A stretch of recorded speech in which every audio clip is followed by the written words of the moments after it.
So There we I go. love dogs and cats, right? So I'm all into burgers and potato chips, and I've I lost heard dogs 68 and pounds. potato chips. Right. Yeah. Uh, I'm into stuffing all that stuff into my face. I was a big sugar guy. I lost 68 pounds, and it's all because I feel like if I open up a bag of chips, Gary is gonna be in there and he's gonna punch me right in the Adam's apple. So Oh my god! Now I'm not going to get that out of my head now too. I know. it helps, bro. It helps. And Dude, if nice. he's not in a bag of chips, Eric Burgess is in a bottle of soda, ready There to you go. choke me out if I Right. screw up.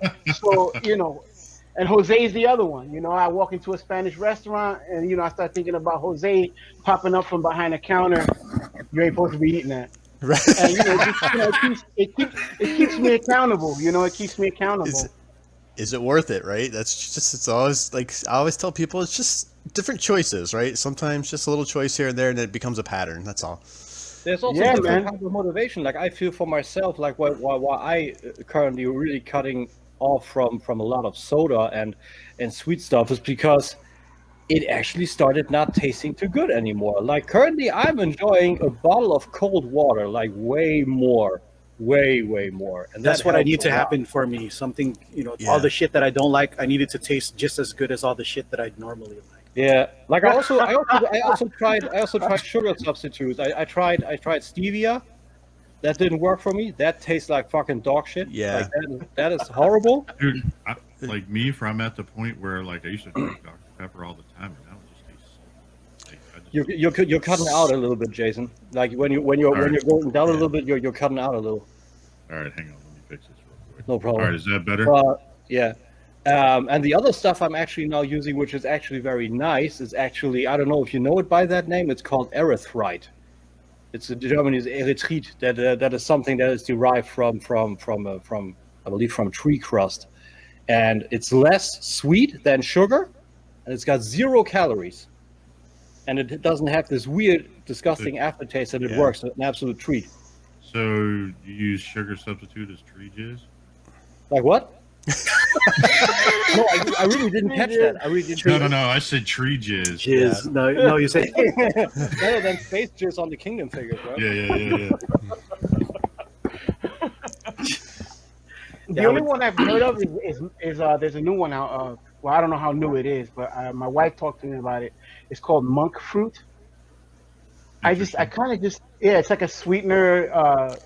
It works kind of like stevia and all those other things, Yeah. but I'm just not into any of it, dude. Like I just Exactly. rather give me a bottle of water and I'd rather taste my food. So, what you guys know, like it's like 2015 and 2016 is when I really got into those like physique shows, which is kind of maybe a side story I can share later because that was when I was really getting into some social media and then realized like your picture on your Facebook Messenger, like how they connect together.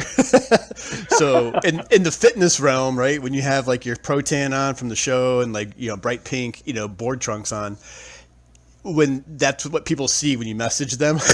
One-on-one, it kind of creates the wrong image when they're not in that fitness world, in those events. Yeah. But Yeah, makes sense.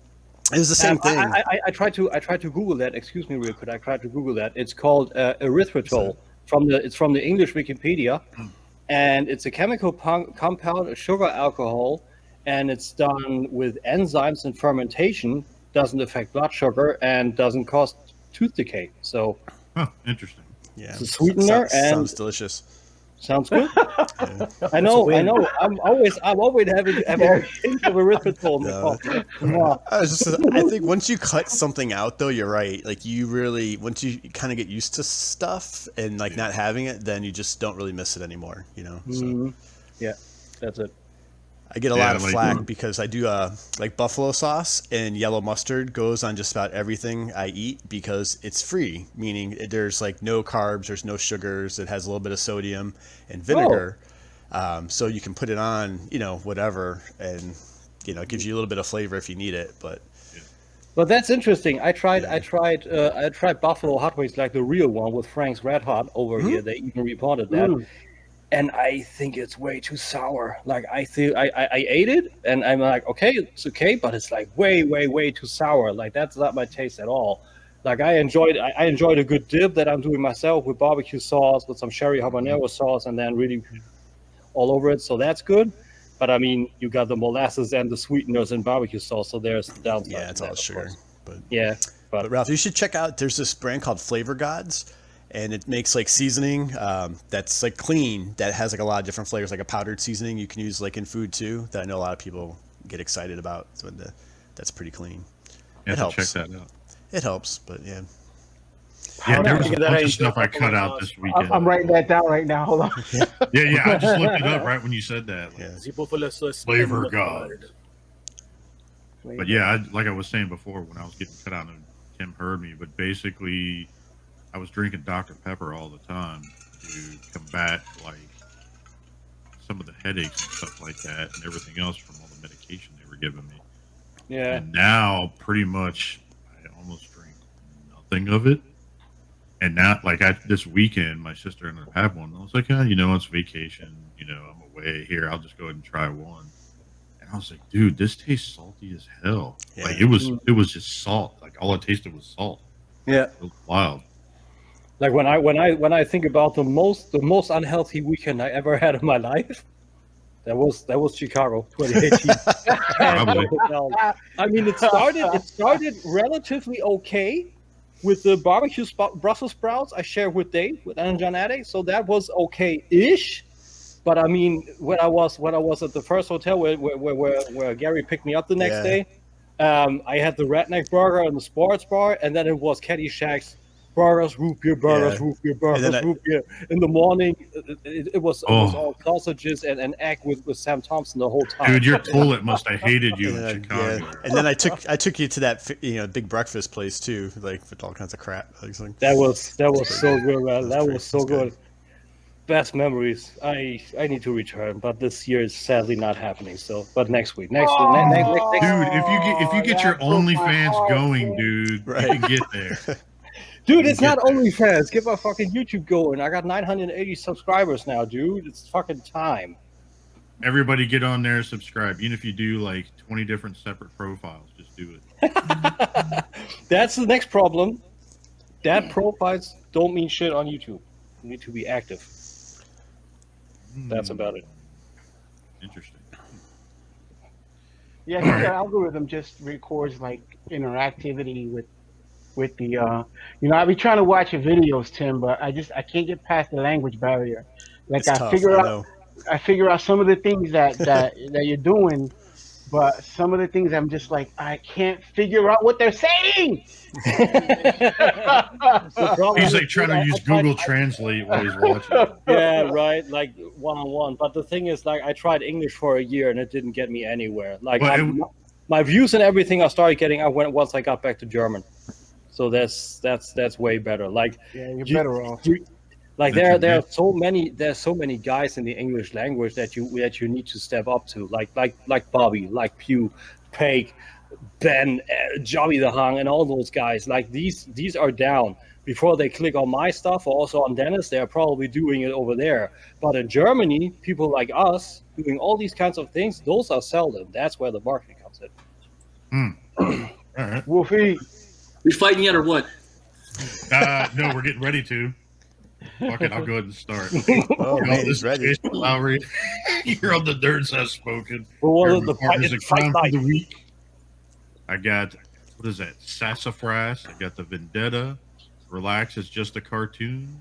Popstar and G Money Gary himself. How you guys doing?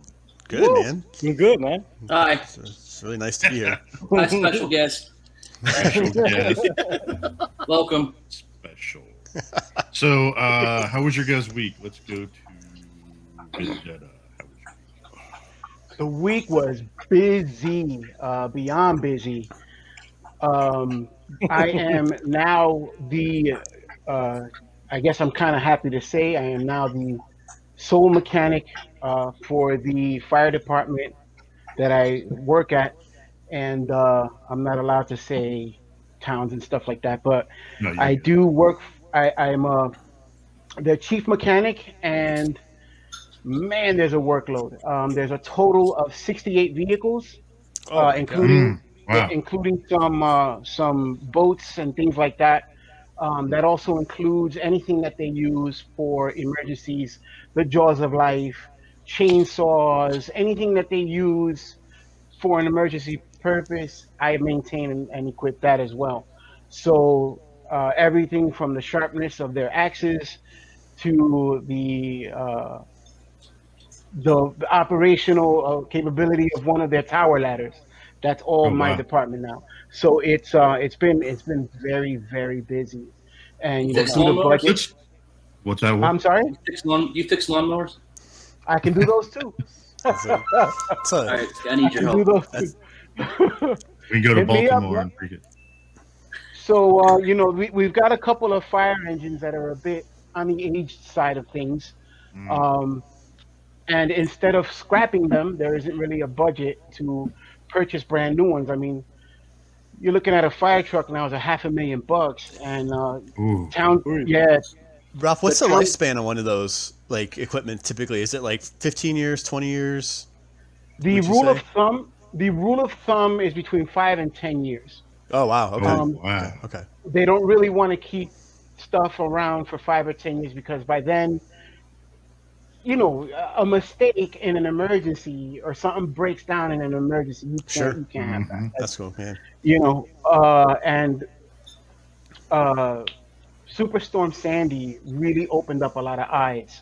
The town that I work in is right on the bank of a river that during Superstorm Sandy overcrested and it flooded part of the town. So they had to get rescue boats and all this stuff to get people evacuated.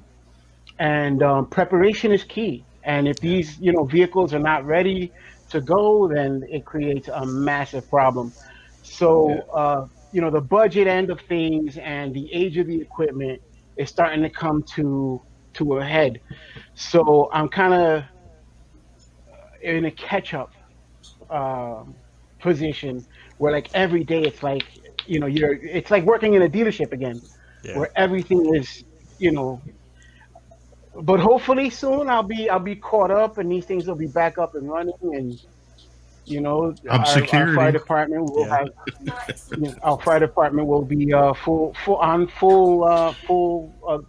readiness, and you know I'll be doing the best I can to make that happen. But it's been busy on the work end, on the personal end. Uh, the kids are good, they're healthy, thank God. My son likes to sit in his toy box. So he empties he just now before this show, my son took his entire toy box. Now this is you know those totes that you buy like to stow away old chugs and stuff like that. You know the stuff we got. Yeah, I know I got it. I'm in tub life. So my son has one. It's I believe maybe 30 gallons or so in Mhm. in his bedroom, and it's full of toys. He likes to sit in it and pretend it's a sailboat. Okay, that's kind of cool. I mean, you got to give them the imagination. I'm not Yeah. mad at him Right. for that. I'm not mad at him for that. But the thing is that it's floating in an ocean of toys now. Whatever was in the toy box is now all over the It's floor. now become the ocean. Yeah. Yes. And Now, it's my a big question deal is- to me. My question is on Go that, ahead. Ralphie. Have you found the other leg for Tarn in that box yet? Nah, I have not. You have to I tell have Gary pretty that much- story. I have pretty much given up on Tarn. I mean, I was hoping the leg would show up in the last episode of Loki, but it didn't. I thought it was in that realm somewhere. I thought the TV Is this episode- wait? Which Tarn is this? Is this the Legend scale or is it the MMC? It's the flame toys, dude. Oh my two guys- goodness. Tell him the Yes. story. He hasn't heard it. Oh, I Oh, didn't hear you didn't hear this. That's like a 100 buck leg being did- gone. Like, what the fuck? There's a little shelf. There's a shelf here right to my left, and I used to keep like all my grails here, and I used to keep this room locked. My kids, because Daddy's a mechanic, they figured out how to break into here, and Flame Toys Tarn was sitting right in the middle of the shelf, flanked by the MMC Tarn on one side, and I wanted to get the female Tarn to put on the other side to create the whole, the pyramid Sure. of Right. awesomeness. So she walks in, she likes the purple, and Flame Toys, they did such a job on that figure with all the details, and she just gravitates to it. And a few times I kept telling her, no, don't touch, no, don't touch. And she just waits, it's their kids. They just wait till Yeah. you're not home, Yep. and they do what they're gonna do. And she came in here, and I came home from work, and I found small bits and pieces of torn floor. Oh. Those fingertips, yeah. There's still a leg somewhere in this house. I have not found it. The rest of it I did find, and I just was like so destroyed by the whole thing that I scrapped it, and I'm never gonna replace it. I'm never gonna buy another one because it's like watching your dog leave the house as it's running away, and you say, "But wait," and it just turns and looks at you and goes, "Nah," Yeah. and keeps on going. And that's what it felt like, man. I was devastated, and That's a kind of Toy Story that when you hear it, it goes, No. it goes physical ailments Yeah. on you, like, Like Yeah, that's it's in your bones. that's definitely a tough story, but I will tell you, I didn't even cross my mind that it would be the Flame Toys one that would be the victim. So the fact that it rings home, I think, a lot harder than if it were one of the other ones. Yeah. I mean, I really could have seen like the Iron Factory one. That's kind of okay, but they are hard to come by now too. But the Flame Toys, whoa, Yeah, that man. hurts. And you know what? It's not even the price tag. It's just that I saved for that. I saved for it, and I put money aside for it, and I wanted it so bad. And it's the only non-transforming figure that I own. No, Yeah, and Shit. to come home from work and it's gone. How long It's ago gone. did this happen, bro? Shoot, that was maybe 2 to 3 months ago, maybe. Oh, okay. Still kind of Oh, fresh. In then. that general. Yeah. it's the Yeah. wound's so fresh. So now their little 2-minute timeouts are like a half an hour. They ask me for snacks, and I go no. Little things that to let them know I'm still burnt by it. But they're kids, man. What are you gonna do? It's really not all that. Like not even scream no. Like take the box of smacks. You want smacks? There's your smacks. This is what I would do. The moment this is what I would do. Like I'm so petty that I could take forever on this kind of revenge story. Like once they finally become collectors themselves, you know what I mean? Like really, It's his daughter. Wow. like I said, for my own kids. If I had my own kids, it doesn't matter who it is. As a matter of fact, it won't It's a even real just be nice one. Barbie doll If you I had have more right there. kids, Oh! Is it supposed to bend this way? It's not a spiteful ex. It's his Now she's daughter. paraplegic, Barbie. Ooh. I just What want you you to know learn? this is helping you because believe me, what you guys did to my toys You had got called definitely out. tested my patience. I mean that is true. I mean Gary said, it's his daughter, yeah, but that's a $500 figure. Just saying. I'm like, I can make more of you, girl. He's like, y'all are mean as shit. Like, Man, that's like- oh my god. I think I'm learning who not to ever cross on this panel because apparently I have to watch myself, 18 months from now and then get a. God Seeing forbid. revenge stories, like, y'all don't I can just see the understand. look on Gary's face when he tries to transform one of our figures and accidentally snaps a leg. He's like, Right. oh god. Or it'd been like this. Yeah, you know what? I was gonna pay for college, but the thing was, I had to save up enough money to rebuy Tarn again. I like at the current Wolf's approach price way that it more. is. I like Wolf's So I approach just way want more. you to know. Let's take this to endurance. Oh, Yeah. Wow. oh. Stronger than NECA, but not by much. Right. Wolf, how was your week? Wow, it was just great. I wanted to take a minute because I didn't get to talk to you guys last week. I wanted to take a minute to talk about an important lesson that I keep failing to learn through this time and time again. Whenever you're in the bathroom Oh God. and you gotta go number 2, and you sit down and you go, and then you look over Didn't you lock up again, Wolf? and there's no rolls. Oh no. No rolls. So I just want to take a minute and tell everyone before you open the trap door, just take a minute and look to your left, look to your right, make sure there's something there. I just got the picture of the picture for this week for the episode, like your face sitting on a stall. All right, you're welcome for that. But yeah, I remember that. I love the comment section. Like you even like pants down and you were strolling to the other bin and trying to. Yeah, I had to sit there. There was another stall next to me. I had to wait like 10 minutes for the guy to get done. I had to pull my pants up and duck walk over there, making sure you got to do your thing. So it's not the first time that's happened to me, unfortunately, but I keep failing to learn this. So I just want Wolf, I got a question for something you guys to think about. What? Wolf, I got a question for you. Yeah. How did you feel walking over to the other bins and looking? How did I feel? Yeah, how did Just you search. feel? How did it feel? I mean, That could be a loaded question, dude. Yeah. Like, it's not easy. Like you gotta stand up. You it was like he's playing limbo to the gotta toilet, clench. You apparently. gotta clench your thing, so you're not like. You gotta clench your things. So you're not getting anything on your underwear and having a real bad day at that point. Oh my But God. So wait, hold on. Wait a second. Wolf, this all happened while you were like the turtle head was popping out? Like you were just like right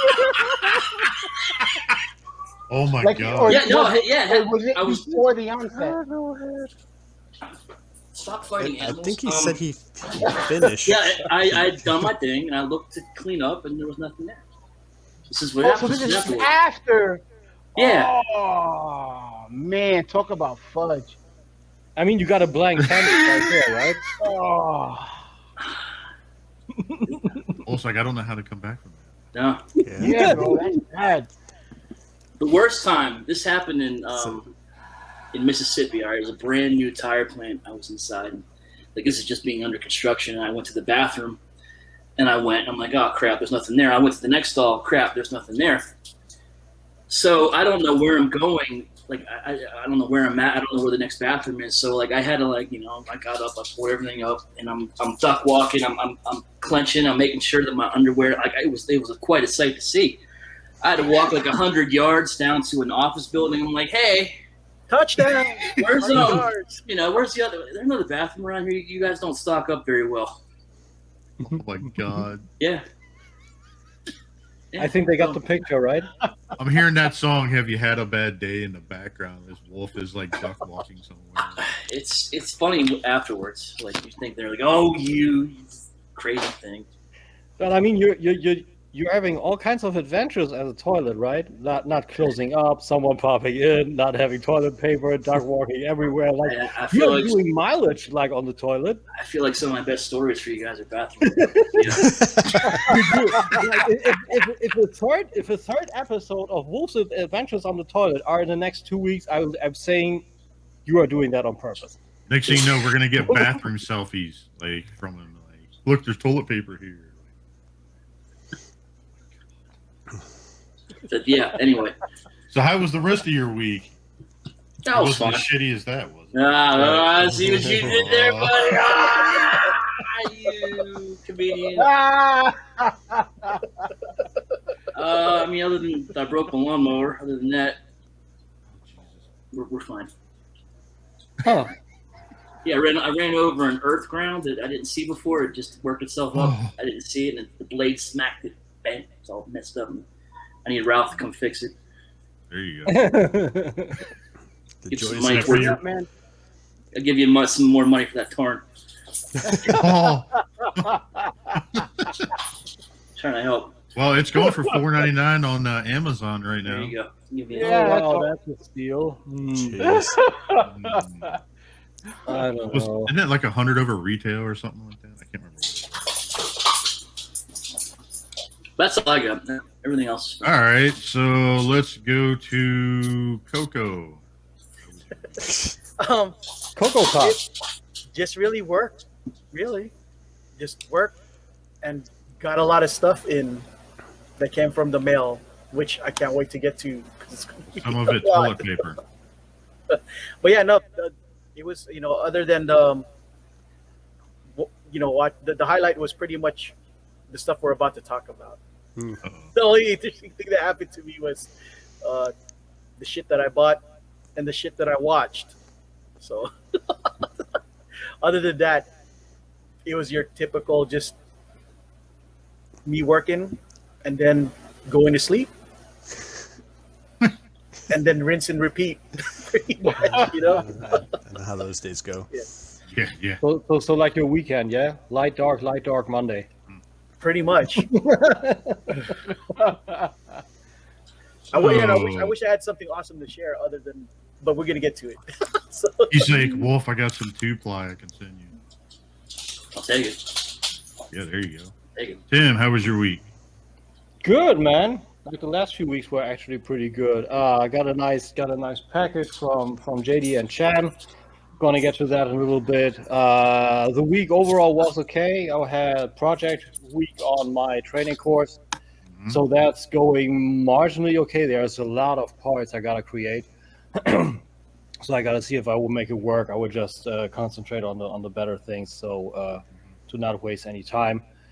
Otherwise, it's okay. We got superb weather over here, so a lot of enjoying that. And oh yeah, last weekend I was on a little toy hunt over here in Lower Saxony in Hanover, and that was cool. Finally getting out.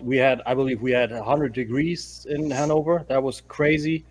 We're at a nice place. It was called Duke Burger. They had amazing burgers, really nice. Also mayonnaise to the fry. There was lime mayonnaise. That was amazing, really delicious. And Tell me just more. superb. Stop dirty to me right now. Come on. I enjoyed the Don't be trip. shy, tell 'em. It was great. We went to our version of Toys R Us, like the Toys R Us store over here, where actually. I love it. I like the dogs that are going now. Yeah. I'm sorry, I got a dog with a zoomies right now. All the Toys R Us locations over here were actually taken from Smith Super Toys. So yeah, bought a little bit of stuff there. Found something just nice roaming the aisles. So yeah, next thing I got to talk about are the hauls. So those, yeah, currently also a little bit like what you said, working, doing the training, trying to get my YouTube. Oh yeah, and this weekend was that was cool. We had Bots at Home. That was a little virtual convention that was done by a man named Rudy Sizu from the United Kingdom. Shout out to that dude. All organized from him with some other guys like Crimson Raptors, Exilior and XRL, small YouTubers, but also Kato, and Ben was also with there, so Ben's Collectibles.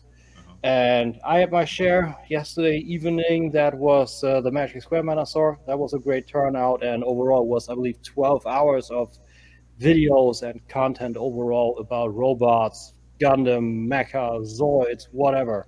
So Awesome. that's cool. amazing. So for all the viewers, if you like to check it out, and maybe for the future, search for Bots at Home on YouTube, and you will find I believe, a metric fuck ton of stuff. Really do.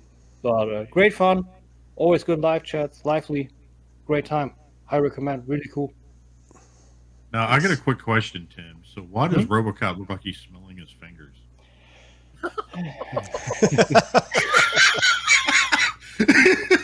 For the You audio see that in the people, Tim background? has a RoboCop Right. behind him. Just so No, not a random question. he's missing his little mirror piece, Like, Oh, this okay, is- yeah. is always falling Oh, down. okay, yeah. And now it's another awkward thing. Now he's looking in the mirror while sitting on the dump. You should show him with like a little roll of toilet paper. Or I mean, the problem, the good thing is the articulation doesn't give it, so you can actually go. Well, that's about it for me. So good week, yeah. Let's see here. Let's go to Gary. How was your week, dude? Dude, it was fine. I say that meaning it was pretty standard. I'm actually off this week on vacation, so a little staycation, which is nice. But you guys know how when you're trying to approach like your last day, and you feel like you're getting more and more crap dumped on you, and you're like trying to just not have to worry about it before you're gone. Then you reach a point by like I worked yesterday, so by like Friday morning, I'm like, all right, enough is enough. I don't really care so much anymore, so just kind of got through the week to get through yesterday afternoon. So, but yeah. Gary, you've had to move everywhere for your job. I'm like, what do you do? I've moved a lot. Yes, yeah, over the years. Yep. So yeah, what is it that you do? So I work in I'm a general manager in the automotive industry. So it's a nationwide company, and it was kind of one of those things like you work on a nationwide retailer or whatever it is. Mm-hmm. When they open new stores, sometimes you go set those up, and then sometimes you're sent to go fix stores that are broken. So I was in New England from like 2012 in Hartford, Connecticut, where I met my wife.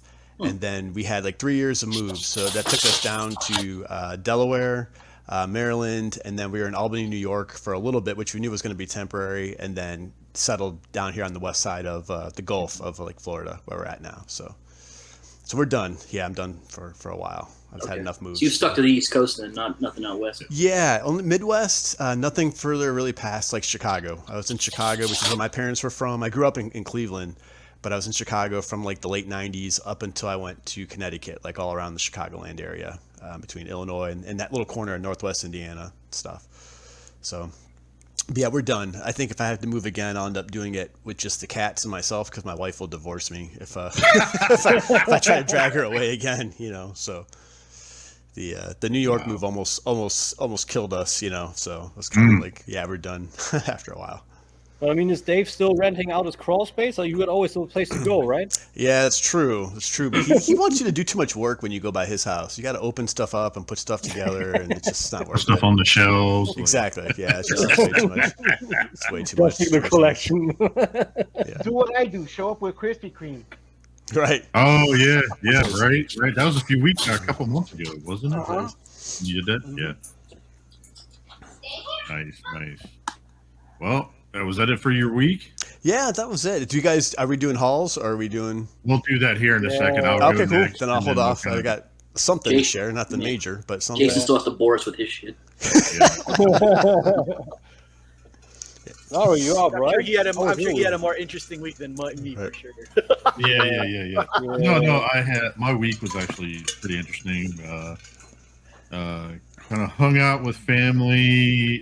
Went to a little Everything's vacation. possible with family. Yeah, right. Oh my god. Don't you start. No. Oh my god, those beams have been going like crazy. I saw Coco's the other day. Bad. Anyway, so yeah, my week, my family and I kind of got together, and because all of us live in different states now, all my siblings. So now we actually rented a lake/beach house. Nice. And we basically all got together and celebrated 2 months worth of birthdays. Oh wow. So it was like my nephews, like mine, my wife's, my brother's. My nephew just turned 1. Like, it's just like this whole thing. We got everybody's done. It's like a 2-month period. It was pretty cool. So Nice. We all kind of went and kind of hung out. Did some fishing. Kind of hung out on the dock. Caught some fish. Did some. My brother dragged us on the boat, doing some tubing. Stuff like that. Little funny story. So my nephew, he loves fishing, right? And so he caught this fish, but it kept moving too much. So he's like, Uncle Jay, can you take the hook out of its mouth? I said, sure. So I go over and I start taking the hook out, and he asked me a question of me doing it, and I got distracted. And when I pulled the hook, because I thought it was loose, I ended up pulling its gills and like everything from inside of its head out. And he looked at me and he goes, Uncle Jay, Uncle Jay, Like he's like what? He was like, and he's running around like everybody. Oh, go Jay, pull it out of his mouth, and he's trying not to throw up. He's like defending himself. And so, anyways, the whole weekend it turned out pretty good. The problem was it was a sweaty mess because the AC and shit was out. So, like in the house, so we ended up opening up the windows at night. It was amazing, but during the day, it was like 80 degrees in the house, and no one wanted to be around each other like in the house. Everybody just wanted to be outside, so it kind of sucked. Like what you just did reminded me of the what is it like this throw up off that Stephen Colbert did with who is it, Emily Blunt, when they would go like I got all the time. But literally, I mean, for the most part, that was pretty much what we did. There was nothing too crazy beyond that. Sounds good. All right, Sounds then. good. Sounds good. All right, then, Gary. Do you know what time it is? Yeah, I think it's time to either nerd up or get out, right? Yeah, something like that. Close enough. All right, that works. Oh man, that was good. Oh, Nerd up or leave the room. Right. yeah. So Halls. Nobody's got time. Oh yeah. So let's go to Halls. Let's go to our special guest, Gary. Jason Lowry. Okay, I appreciate it. So it was pretty light. I did put in a couple pre-orders, with all the stuff dropping, but I know it doesn't count. But and you guys, I may have heard or shared with you guys, when I collect stuff, I am not I don't buy whole teams, right? I'm not a completist in any way, shape, or form. So I'm the guy that can have like Skywarp, and I don't need Thundercracker and Starscream, right? Cherry picker. Right? I'm like, or Donatello's my favorite turtle, so I don't need all four type of thing. Yeah, and it's kind of how it always has been as a kid. But so I wanted the Revelations Evelyn, and thank you. I wasn't able to find her, but I did find the Skeletor, and I'd seen like the Skelegod and the Battle Cat. So I picked that up, that Skeletor, just because I don't know if I'm going to keep it or not. Kind of it was there. But this one I'm a little bit ashamed to admit, which was because of Target, I got the G.I. Joe Classified Firefly came in the mail. When they did like the reissues of those Cobra Island figures.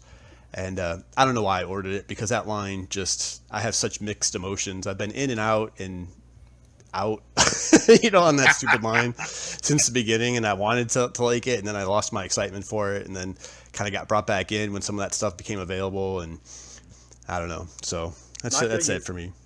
Being a plastic crack addict, you know what I mean? Just you get mixed emotions about these things all the time.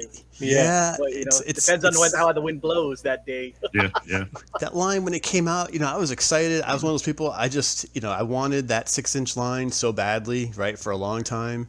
And I was like, okay, I'm going to go all in on it and support it, right, and use my wallet and support it that way. And I started, and then I didn't really care for a couple of the figures. A couple of them I really liked. And then all the Target exclusive stuff, the initial run, thank you, got me so frustrated. I ended up giving it all away. Rage quit. And I think I sent it to Matt Hurd. I was like, "Hey, congratulations on your new GI Joe collection," and sent it to him and kept it. Which is kind of entertaining, to do that. I think sometimes, but it's so interesting with the toy distribution. Like we don't have it in toy aisles over here, but on the other hand, you guys didn't get the Kingdom Red Alert. We are already selling it, like me and my buddy for our shop. So, but we didn't get Scorch, not at all. Yeah, I heard you got screwed on that. Weird. But yeah, so I opened Firefly. So that's pretty much it for me. And like I said, that the Skeletor, I guess we'll probably talk about that a little later. I've kind of got mixed feelings on it or not. So we'll see how it goes. Oh, let's see. Vendetta. What'd you get for the week, dude? I think the Vendetta. Apparently, he needs better internet. Yeah. There he is. Sort of. Oh, My yeah, video's you were frozen? frozen for a second. Yeah. Shoot. There you go. Well, lucky for you, it's a short haul because I got goose eggs. I went to a thrift store this week, and I picked up for $2. I picked up this guy, my favorite turtle, He's that large, that giant size. Holy cow! Oh, nice. Yeah. Big boy. So I picked him up, figuring I'll find pieces or something to complete him. I also found this guy for 50 cents. The original Gunfighter. He had no nice. he had no trailer. He had no trailer. Oh, nice. The paint was faded. The electronics didn't work, and he had no weapons. For 50 cents, so I picked him up. I cleaned him up, and I had a little project going. Now the electronics work again. He's got a legit rifle, and I'll Nice. find him a trailer or something, and that'll be like a little rebuild project. That's cool. Other than Cool. Nice. Nice. other than that, it's pretty much nothing this week. I think anytime you save a toy, right? There's something to be said for that versus it just being Yeah, passed away. absolutely. You know, Right. Totally. Yeah, Right. yeah. Salvation. He was all scratched up. He was in bad shape, and this is my favorite part of it. That now the electronics work Oh, again. Look nice. at that. Cool. Look at that. That's pretty cool. I redid the chrome, the black paint on the side of it. This black paint, it was all faded and just scratched off, and How did you I do the chrome? Did you use a Molotov pen or what did you use? exactly very lightly with a Molotov pen, and the chrome came out, as you can see. Yeah. It came Looks out pretty good. clean. Yeah, Nice. it came out Nice. pretty clean. As long as The you legs. don't rub it too much, then it cures pretty good. But if you mess Yeah. with it too The much, legs were completely just flopping in the breeze. So I took the hip joint apart and so like took Barbie a little dolls at file Wolf to House. it. Right. Oh. Wow. Took a little file to him, cleaned him up, and he looks good now. He's back in battle. Nice. Nice. When I saw it, it reminded me of when because I've never bought any of that Transformers generation at all, but I was so happy when I picked up the Fans Hobby Gunfighter 2. It's probably my most favorite Transformer right now. Seriously, outside of Fans Toys Jetfire or Phoenix. Yeah. It's- Phoenix. But that's a Nice, badass nice. toy. If you ever get able to get a Gunfighter 2, that's a pretty fun toy. I'm gonna cop them. I don't have them, believe it or not. I don't have them. I'm gonna work on that. There you go. All right. So Wolf, what'd you get this week? I bought this today on a whim. I hope you got Sorry. toilet paper. Wolf. Target. Man, we're stocked up. We're fine. Shut up. No, I bought this today on a whim. This guy did a guest spot on the Tila show. It's That's right. Hey. little origins. I just picked it up because I felt like. Origins line is so good, man. And more Motu stuff. This is shout out to Matt B. We got some classics. Moss. Nice. That's like Real Nice. boss. R.I.P. Nice. R.I.P. Does he You still are sell? really going all in on classics, huh? Not all in, just some. Mm. We got Clawful. There you Nice. go. We got Buzz Off. Oh, hey, Yeah. do you like the 2000X style of those figures, Eric, at all? Or do you like to stay with the original? I'm pretty much original for me. Okay, because I have a head for that Buzz Off, the classics from the multi-pack, if you want Okay. it, like the 2000X head. It kind of makes Yeah. him look a Doesn't little that bit, come with makes him, this? No, Makes no, him no. look a little bit meaner. It came in a weapons pack or a head. Oh, yeah, okay. there's yeah, like yeah. it's called the Heads of Eternia. It has like one for Clawful, one Right, for Cyclone, right. one for Remember Buzz that. Off. Yeah, that's it. Yeah. And then finally for that, I got best one. Got a little Ram Man. Oh, Ram man. Nice. This thing is cool as hell, dude. I love this Yeah. one. He's I selling still himself too I for still what he got is. the original Ram Man, but the spring doesn't work anymore, so he's all dwarfed all the time. And then this So- game. What? I was gonna say kind of like Yule's pops. That spring, that bobblehead shit going on. This came today. I got a little Oh wow. Oh, the Laris Promenade. got a little wrist whatever the hell it is. Yeah, Star Convoy. Repeat after me. Stellaris Promenade. Stellaris Promenade. That thing looks It's cool. not hard. Yeah, it does. It does look cool. It's got a couple issues though. These legs are not strong at all. Like I can just push up and shrinks down. Fortunately, Yeah, so he's Mine got the doesn't- remnant syndrome I just spoke about. That's a shame.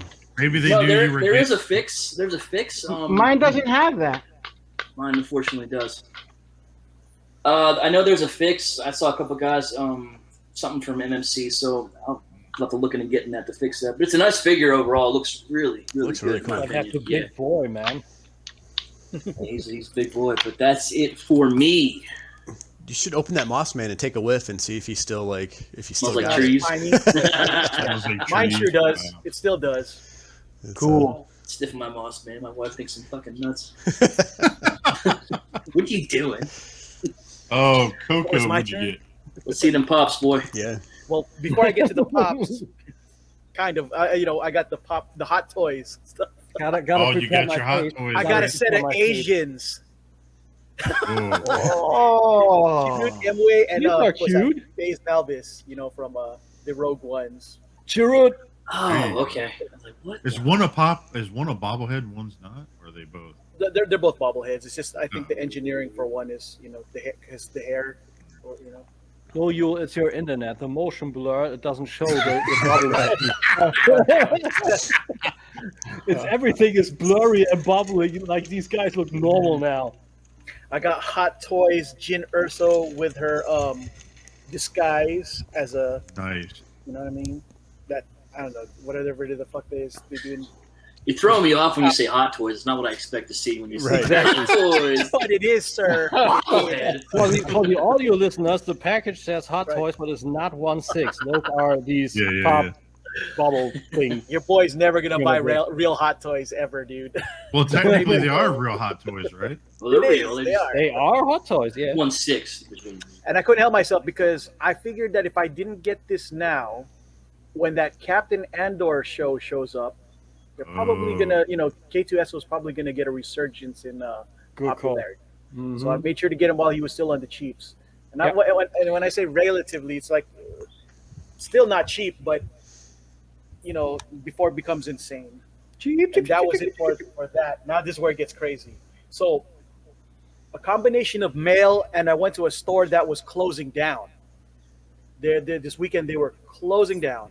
So Uh-oh. I went full ham and made use, I took full advantage of some, pop. Look at that shitty grid. Oh my god. So I'm gonna start off with Lurtz from The Lord of the Rings. Ah, nice. there you I just rewatched the whole Hobbit trilogy. Oh, that's cool.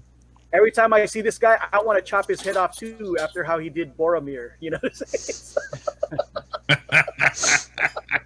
You can Germanize that so nice. Lurtz. And speaking of atrocious time, what do you call it? Airtime? Atrocious airtime. Clamp Champ. Oh. Nice. He showed up and it made me excited a bit, but then, like, where the hell did he go? Like I had this guy as a review on my channel, and I feel like this is like the stupidest kind of character. Like, what weapon is that during a war? You have like this big old fucking scissor, and you're like, champ. This is. I don't What know. noise did you just make? Champ. I don't know what that. Champ. It's the German translation. Right. Something else. That sound effect. Champ. Champ. We got pew time with Ralph. It's champ time with. And so this is Roy Mustang from Full Metal Alchemist. I don't know if you guys watch Oh, anime, nice. but yeah. The first thing I thought when I saw this was you were actually getting Shinji Ikari from Evangelion, because the face with the, with the bangs and everything looks so much like He it. does actually. He does. And then, of course, the rabbit hole that nobody should ever jump into, Pokemon anything. Oh my god. I got an Eevee. He's so cute. Look at him. Eevee. Gotta go with all your baby Yodas. Still no Pikachu? No, Like, I'm not- I'm still trying to find one. That's one of the ones I'm still looking for, believe it or not. Like, I'm not even confused anymore. I just enjoy looking at Yule's halls because he loves these things. This is actually cool. This is one of my favorite segments now. Look at you. And I love this guy from. Well, I love all of My Hero Academia. To be honest, I hope you guys get a chance to watch the show. The show is actually pretty badass.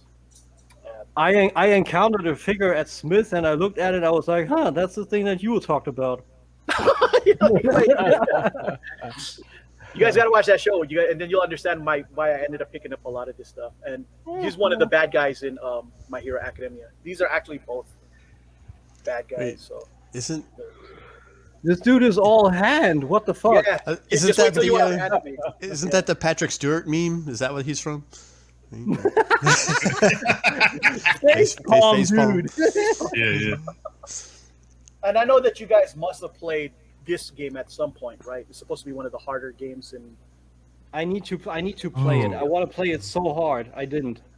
I actually didn't. Yeah, it's Sekiro. Kind of So personal. I picked it up, just because I heard it was such a very, very hard game, like punishing beyond. Like hard in the Wow. in the sense of what is it, Dark Souls or something? Well, yeah, in the similar vein as Dark Souls. Okay, wow.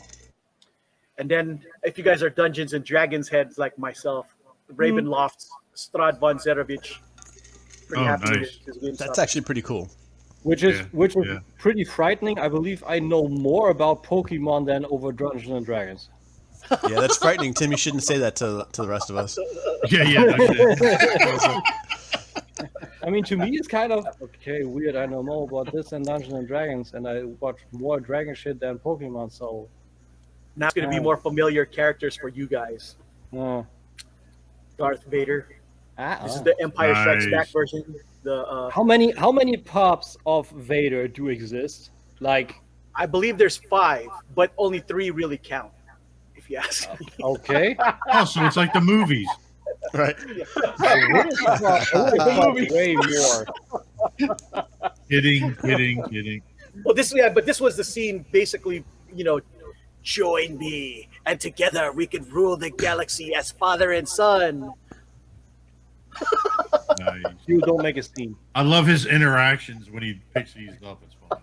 So. right? Just wait till you should have been here last week, Gary. yeah. Especially when I got aliens, that was my favorite. Anyways, another Mando. I saw him Nice. for really cheap, and I was like, this time is him with his rocket pack and his. Didn't you get one already with the rocket pack? I did, but the thing is, it was what you saw wasn't a pop. It was the Hot Toys Cost Baby rocket Oh, pack. yeah. one.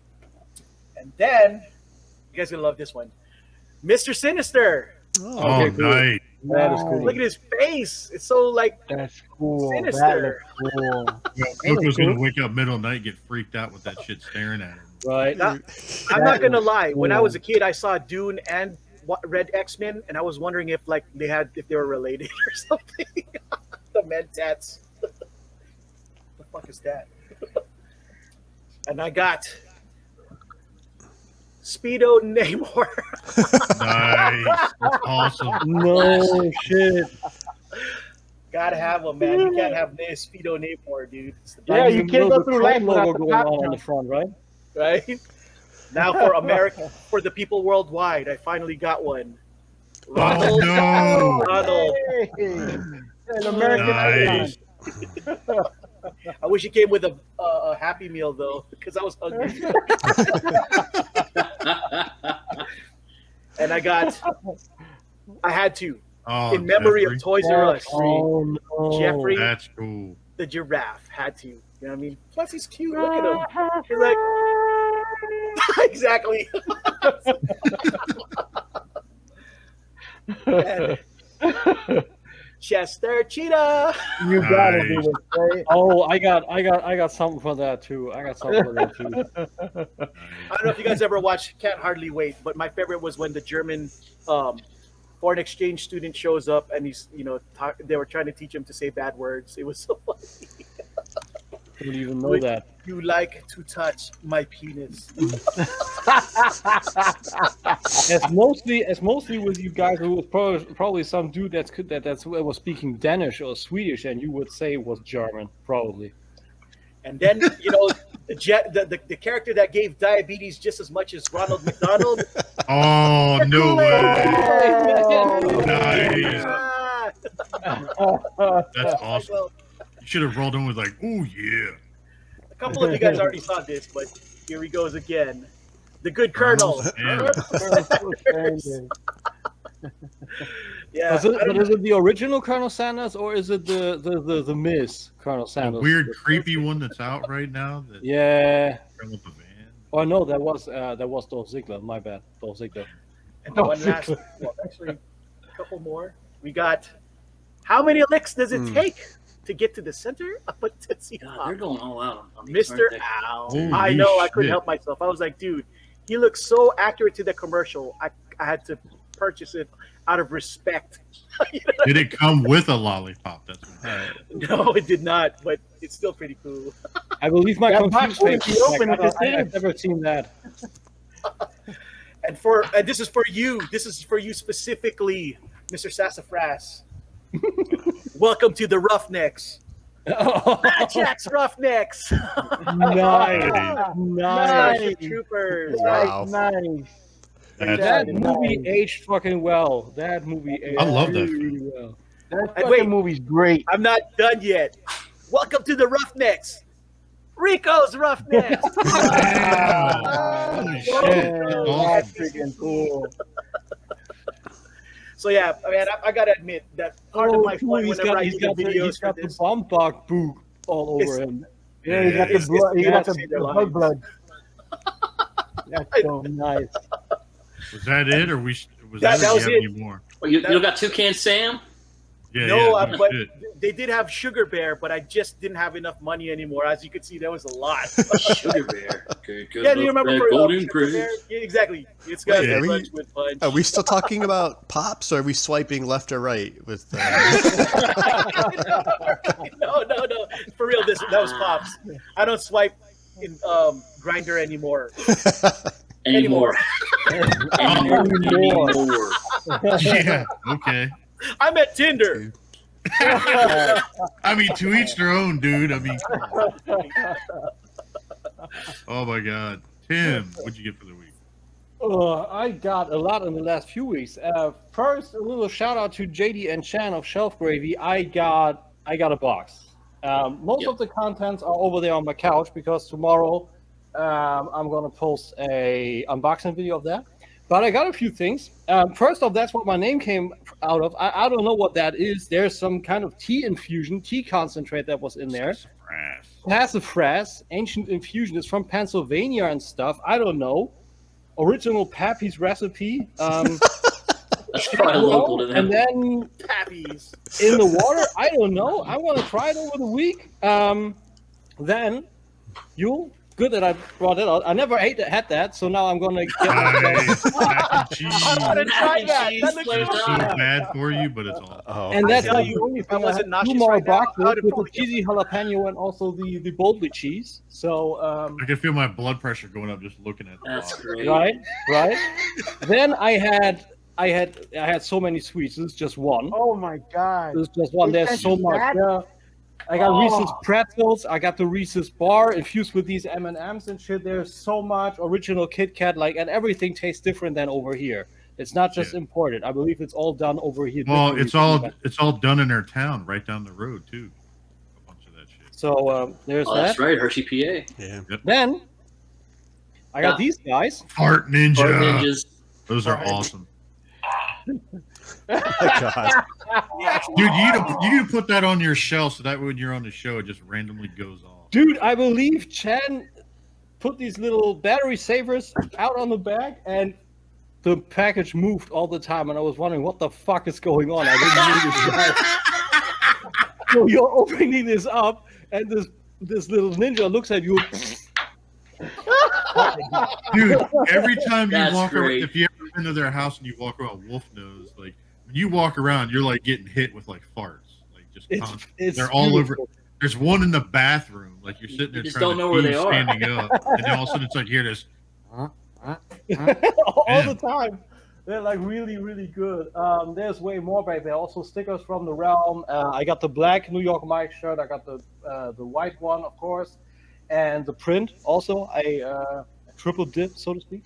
Garbage pail kits. I got prints from them. That's over there. That's And kinda two hot sauces. JD's favorite, apparently. Old Grumpy Marks. Old Oh yeah, frozen yeah. Marks. We had that at their house. So definitely gonna try that. And I just ordered from Pepper World, the German store over here, with stuff. So now I'm decked out with barbecue and hot sauces for sure. Oh yeah. And then I bought myself a cooking spoon because I needed one. And then I'm getting a pack from JD and Chan. Star Wars. Nice. Nice. So Chewie Nice. and Stormtrooper and Darth Vader. You can And mix your mac and Yoda. cheese with Yoda. Right. So that's pretty cool. Yeah, I had my Chipotle noodles actually Tim? with Yoda. Tim, Yeah. Tim, are you sure that those are for cooking and not some strange other? I'm just saying. Some weird I'm just saying. German sex. No, dungeon. Right. no. Speaking of grinder, I am I new to didn't- the show. I didn't ask her, but maybe I should. To combine matters and where Wolf went, I had this little Mega Constructs Skeletor with Oh, nice. Panther, and this dude is actually flocked. Yep. And you know, one of the big gripes I had with the Origins Battle Cat and Panther is that the paws are not movable, and these Right. little things have That's ball cool. pegs Wow, that's on cool. the paws. So let that sink in for a second. And then I bought Lego Banzai. Oh, look at you. Oh, that's cool. Yeah. That is Remember super, showing the nice. box like one night. That is super absolutely nice. cool. Comes with this wooden plate too, very clean, and I got that on my new PC. Like, it's also cool because I had a real one from my parents, so also from my mom, and it started to rot, and a few years back it was actually done for. So this is kind of a little bit of remembrance, some green, and very cool. it doesn't rot. So only, I believe, 872 pieces or something like that, but a lot of fun and super cool, because it's always interesting to see where Lego actually manages to build in these certain angles and Right. turns and twists and whatnot with these parts. I couldn't make that shit up. This is amazing. Now I got a question for you on that. Did they give you Huh? the option of making? I got a question for you. Did they give you the option to where you can go in and do different combinations of the way the leaves are and stuff like that? Oh, okay. There's also, which is interesting, Crystal has a similar thing here. those are cherry blossoms, and the interesting part is the cherry blossoms, I don't know if you can see it, are little small pink frogs. Like, can you see that? This little dude here, where my fingers are the eyes. What? Those are What? frogs. Frogs? Those are frogs. Interesting. Yeah. There's one actually sitting on this thing. Let me see if I can find it real quick. We got all the time in the world. Here, it's supposedly, I believe it's in place for some kind of root, but here we got this little frog. Interesting. Yeah, look at that. Oh yeah, now I see it. Like, okay. Yeah, and that's like in hundreds of these little as little cherry blossoms, and this is on here as a little root, and you have these, these kind of root pieces, tentacle-like, from essentially in brown from the old 90s spaceships. So very, very nice what they did. And then about 2 weeks ago, my printer died. Oh, I got a new Oh, there you go, new printer. Yep. Even this print is possible, and it's totally Wi-Fi. And you know how they say constant fail is also a form of reliance, because I set this thing up and it didn't work. Oh, Yeah. no way. Like the test print, I had to. It was always. I got the IT advice. Have you tried turning it off and on again, and then the Wi-Fi can actually work. But yeah, that was very important. Also, in a comic store over here, I got these guys. Oh snap! oh, cool. That's Nice. what's up. Becca. And they're using the OG art on the cover. Yeah, all around. These are super cool, and I had, of course, a problem where to put it, with my RoboCop or with my Terminator collection. And I decided to go with RoboCop, and the paint on these things is amazing. It even, Oh, wow. I don't know if the camera picks it up, even some pearlescent purple in there. Yeah, you can see it a little bit. So the paint is really, really cool. The full pack, also with a little Terminator doggo. Oh, it does have the dog. Nice. That's Yeah, and the little army thing that Murphy did in the future, where the Terminators are merged with RoboCop, and you even have the endoskull in here. So this is interesting because concepts from RoboCop also shows him like RoboCop actually having some kind of endoskull below this. So this is a nice callback to that concept. I always love that. I was thinking about back then pre-ordering those. I didn't do it, and then I was at that comic store in Hanover, like I said, and I was roaming the aisle there, and there was this big fucking Calax set up, and in the lower right, in the outer lower right corner, there was a full set of NECA turtles for $30 each. I didn't go there, but I had to take these guys with me. So yeah, nice. Were a good few weeks, I would say, and this whole. Oh, there's also I got a can of brown bread. I never had brown bread, and I opened that up and I tried it, and I don't know what to think of it. I tried to eat it with some cream cheese or something. You need to joke around and do a review on your channel in German. Just like I'm actually there's a channel. I don't know if you guys know LA Beast. He had a video on all the canned kind of foods you can think of: canned cheeseburger, canned. Sweet Sue's whole chicken in a can was particularly funny because he opens it up, holds it in front of, I don't know, there's this kind of casserole kind of bowl, you know?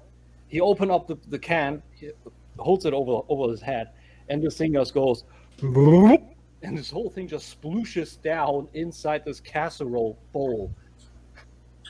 His sentence ahead of things, I wonder if this thing's going to look any better this time. Whoop. Nope. wow. So this was fucking funny. I wanted to use that in forever, and I got the brown bread, and I got this bit actually in my video. So I don't know what to do with that, but I always wanted to try it, and it's an amazing opportunity. So yeah, fucking great care package from the realm and everything. So I think I'm going to take off my hat now because this is. Yeah, I was going to say you're starting to get listened over. Really warm, and I talk too much. I'm done. I'm feeling like I might pull a Pedro and just shave my entire head too. Whoa! I need to do the sides, man. Then Like I the got gray is hot. coming through hard here. I know. Yeah, that's it for me, man. Wear a wig just like a wasteland warrior too. That's what I went. Oh Jesus! You look like And a you medieval. then you gotta go these, and then Thin also mohawk, yeah. Some Mr. T shit. Like yeah, do it. I mean, I got the one on here now. It's also Jesus. Ah, All right. Let's see here. I guess I am last. I didn't get too much this week. So shout out to what was it, Walmart and their random sales. I got a little Cyborg. cyborg from Justice League. Cyborg got the Teen red Titans. weave out of the chest. Yeah, I don't know what the fuck's up with that. I'm gonna fix that, but I'm gonna repaint it. Like what? Face what- sculpt's not bad though. Does the girlfriend have any problems? What the fuck happened there? I don't know. God damn. Jeez. I mean, this does not look like some kind of lighting effect. There's just some red. It was Shark Week. Don't hate me. Yeah. Oh my god. There's just some red rouge on the chest. What the hell? All right, I'm not gonna. It say is. I got some that Nice. transporter kit from Magic Square. No, Got I'm not that. I'm not super familiar, Jason. Is that the one that's like the armor that goes around Yeah, another this body? is the armor, and in Okay. fact, I was going to show Gotcha. you guys. Wow, That's what he that looks actually looks pretty sharp. Yeah. What is that? Yeah. Magic Wow, Square? that looks Yeah. Yeah, herb. this is the figure and the kit, like everything. The gun's a little big, but there's a. I mean, maybe the gun fits on the masterpiece. That's But really look at that. good looking. That's wild. That's superb Looks looking. really good. Yeah. I like just that the white prime really vanishes in there. That's just Yeah, crazy. it does. It was kind of funny. So as soon as I opened the box, right, as soon as you touch it, everything falls apart. Everything's in pieces. The whole trailer, like everything comes apart. It was wild. I heard that. That's the wolf. Let's see here. I heard that. Let's see here. I got shout out to the Shout Factory. I got Nice. The poster. Very cool. I love and the it came with the Blu-ray. Oh, I need Oh, that it came in. steelbook. Nice. Dude, this doesn't do it justice. If you kind of look at this, I thought it was Oh. scratches at first, Oh, yeah, but look it's at that. actually indenting on Oh. it. You Look know, at that is Nice. called partially varnishing, my friend. that. Yeah. Ah. It's even like that on the back, too. Check this out. Oh, Ah. why didn't they do a Decepticon and an Autobot version where Galvatron is on the front? Why do I have to work for these guys? So you open this up, and it's got the 2 discs. Oh, This is the that's what's 4K up. version that just came out. And in here, there's basically got some prints and everything from the movie. So, Oh, cool. nice in an envelope. Looks good. so got that. I was actually pretty excited because I did not realize from Shout Factory that they give you a poster with it. Super cool. That's a win, dude. Yeah. So Good I came thinking. in, I was like, what the fuck did I order? I was like, I don't remember ordering anything. And then I opened up and I was like, oh, yeah. Well, how much you had to pay? They charge you for that Alright. shit. They might as well have given you a gosh damn. Yeah, no shit. The next thing I got, let's see here. It's kind of hard to see. So I ended up getting Oh. Avengers. Oh, snap. I got another one from ZD Toys, officially licensed. Okay. And in fact, These guys are the prime example for money and value, really. dude, $38 for that. Wow. Yeah. That thing looks great Look at that. Yeah. for 38. 7 inches tall. Yeah, I got the Mark II. It's crazy good. Crazy good. Let me give you an company? idea. What company is that? It's called ZD Toys. They are officially licensed through Disney overseas. Oh, Yeah. gotcha. Okay. So these are And they- basically figure arts. And they are apparently this good that they are even distributed in Germany. Look, So, so there's you that. know the DC figures, right? You guys Yeah. collect a lot of those? Now look at the size of this. Wow. Mm. Yeah. Kind of even scales. Dude, Yeah. for, Yeah, because McFarlane's a dick. for $40. Jeez. Oh, just wait. That's not all of it. It also comes with these too. Yeah. That's what's up. I think the flight stand, like this weird concoction to put it below his hip or anything, is weird. But I mean, there's a lot Yeah. of accessories to it. But it's pretty wild. So it comes in a really nice case, you know, just like this. No, can you Everything only buy else. that from like an overseas, Jason? Like, is it? I don't think I've ever seen those listed on like any one. Yeah, I domestic, mean, right? Or, I've seen them in some random places, but it's mainly overseas. okay. They have ones like this that do not light up, which I pick up, and they have ones a little bit more expensive that do light up. Interesting. But the box is phenomenal. Like, Yeah, that's cool looking. magnetic. Like on These the are inside of the box. these are 110 hot toys. This is crazy. Yeah, Like, these are really crazy. and it's magnetic, so it locks Wow. together. Yeah. So I got that.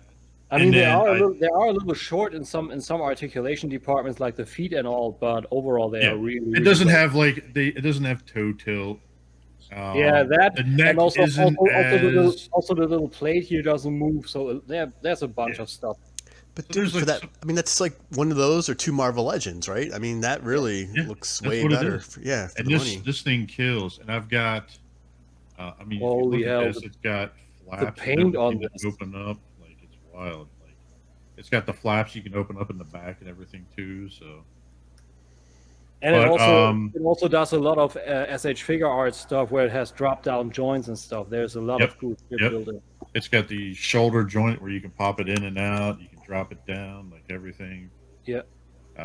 So yeah, it's basically a figure arts figure scaled up, and it doesn't have any die cast in it at all. That's the only. But I don't really care about that. I think I feel it Nope. in the knees here. I believe Fun figure. I believe maybe some skeleton parts, but overall it's plastic. Maybe, but that's about it. Yeah. And then the last thing I got, I think I'm the first person I've seen in the U.S. to have this, but red alert. This literally showed up today. We came back from camping. I was like, "What's this box?" And I was like, oh, "Yeah." And But, just for the record, this is super weird. We are selling this in our Transformer shop, Yeah. like me and my buddy, for 2 weeks already. and we didn't have Scorch over here in Germany at all, like nowhere. And now you only got this. So the distributions of Hasbro is all over the place. Jason, are you all in on the mainstream line? Yeah, I mean, I am Okay. for these because I'll put these on my desk and I'll transform these regularly. That's You know cool. what I mean? Yeah. Because you guys know I'm an engineer. Like sometimes I get, it's kind of like basically my version of a fidget spinner. I hear you. Shit back in the day. So, like, but look at this. I mean, it's paint's on. It's nice. Nothing's crazy. So, I mean, the head sculpt's pretty good. I mean, look at that. It's also pretty different from its Siege version. The coloring is different. It's pretty different. Like they actually did something very different as opposed to some of the other figures where they just took some of that schmutz, that space schmutz off and just repackaged it. Oh yeah. So I'm trying to think. I think that. Oh no, I did get one more. Did you just use the word schmutz? I know. Yes, you did. That was awesome. This is so weird. So shout out to I think his name is Brandon Wong from the Supreme Collector. He does some sales and some groups and stuff like that. And he actually sent me. Wasn't that the mask screen we checked out a few months back on the Hangout? No. Okay. But check this out. So he sent me, like the SOC Voltron that I may end up selling. Who knows? Depends on- Soy of Joking. But I have 2 sets of new thighs to actually make it bigger. Oh.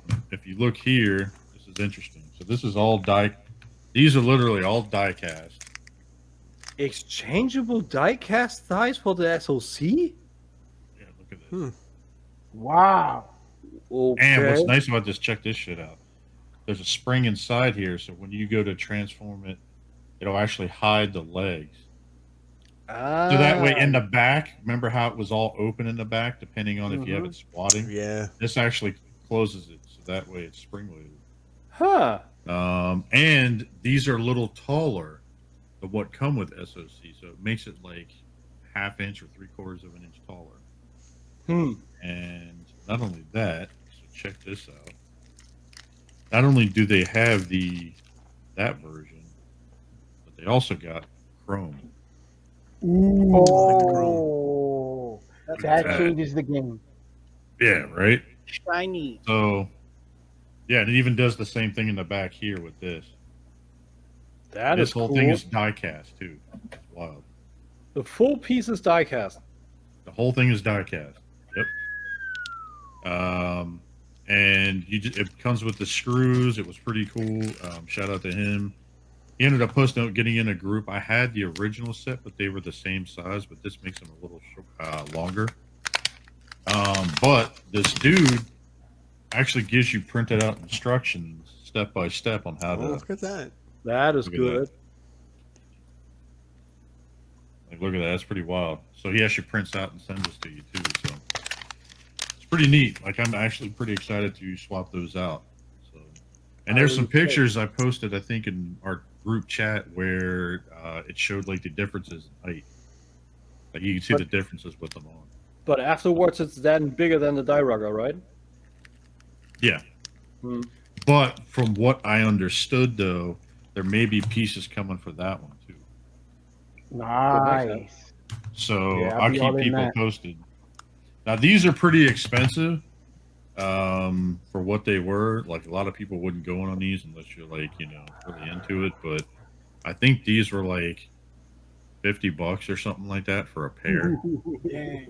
Like it was All right. wild. Well, I mean, when you already buy something like a Soul Right. Chichoki, that shit's expensive enough, so you might as Yeah. well. Yeah. And it was funny because I bought it and I ended up buying both pieces, and then like the following day they ended up dropping the Blitzway, and I'm like, you're kidding me. And I was just like, oh, I want that Blitzway. What's retail on that? Was it like 7, 6? They haven't posted it yet. Oh, okay. People are saying it's like $4.99 or $5.99. Okay. I'm not sure yet. All right. Yeah. Well, it's actually the SOC price. Then it's actually good. But I mean, from the looks of it, it looks good. But I mean, how much can you actually exchange? Like also with the Starscream, like how many are actually gonna gonna exchange that one. Well, the other one, like the SOC version, is only 12 inches tall. This one's 15. Hmm. So that's like one thing right off the bat. Plus, you get like the little individual figures and everything else that sit inside the lions, as well as they actually. I mean, it's phenomenal. Yeah. Yeah, but quite honestly, if you are in on this, and you're saying, okay, I want to have Voltron, I want to have kind of the concept, so to speak, the Diotanius, and I want to have the original, and then I want to have the vehicle, the die rocker, then you're pretty much set. But you don't need that anymore, quite honestly. See, I'm the asshole that has I've got 5 different versions. Because Voltron, I was huge into Voltron when I was a kid, loved it. And so I was just like, all right, I've got the 16-inch version, which is the Toonami Ultimate version. I've got that one. I've got a couple other versions, and then I realized I was like, shit, I'm just gonna get rid of the Netflix version. I'm gonna get rid of the Playmates version. I'm gonna get rid of those. I'm gonna get those. Those are actually two kind of things from SOC that I would love to see, like the new Legendary Defender from SOC.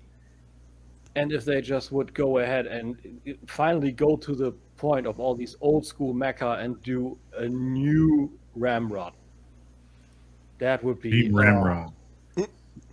No, Ramrod from Saber Rider and the Star Sheriffs. I know what you're talking about. Okay. Because everybody was kind of curious. He just likes to hear you say Ramrod. That's actually that's a great piece for me. I know there's one out there, but it is super old now. A lot of people do refurbishment on this, but I mean an updated Ramrod from Soul of Shogoken. Wow. All right, who's looking at tender? All right.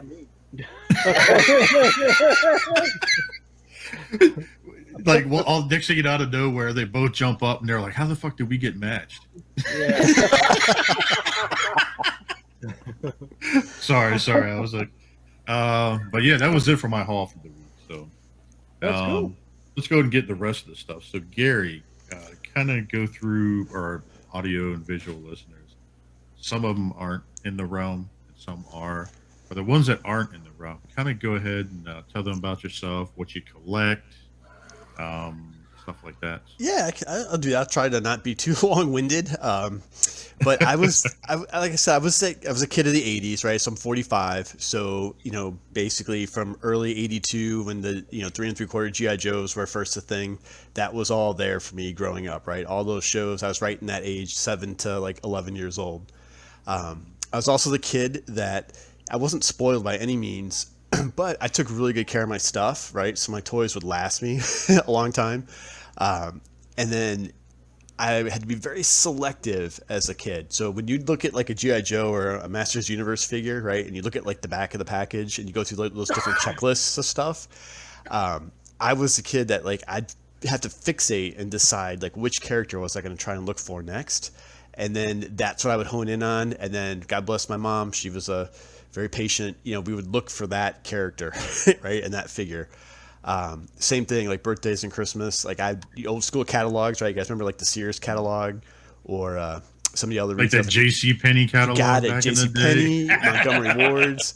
I'm proud to say one of my survivors is my aunt, my godmother, for my birthday got me Soundwave. My first G1 Soundwave, and I remember cutting out pictures from multiple catalogs of that toy, sending them to her, and then she tracked it down the old-fashioned way, right? Just going store to store back in the day. So I still have my original G1 with all his cassettes. It was one of my survivors I got, yeah. But that's kind of how I was as a kid. So the only line I probably had more than a couple things from, I had Joe's and Transformers, Star Wars stuff. My Star Wars was almost all secondhand. It was stuff that I picked up at yard sales or flea markets and stuff as a kid. Was Mask, believe it or not. I had almost a complete set of Mask, the first season, right before they went into the racing teams of stuff. Jesus.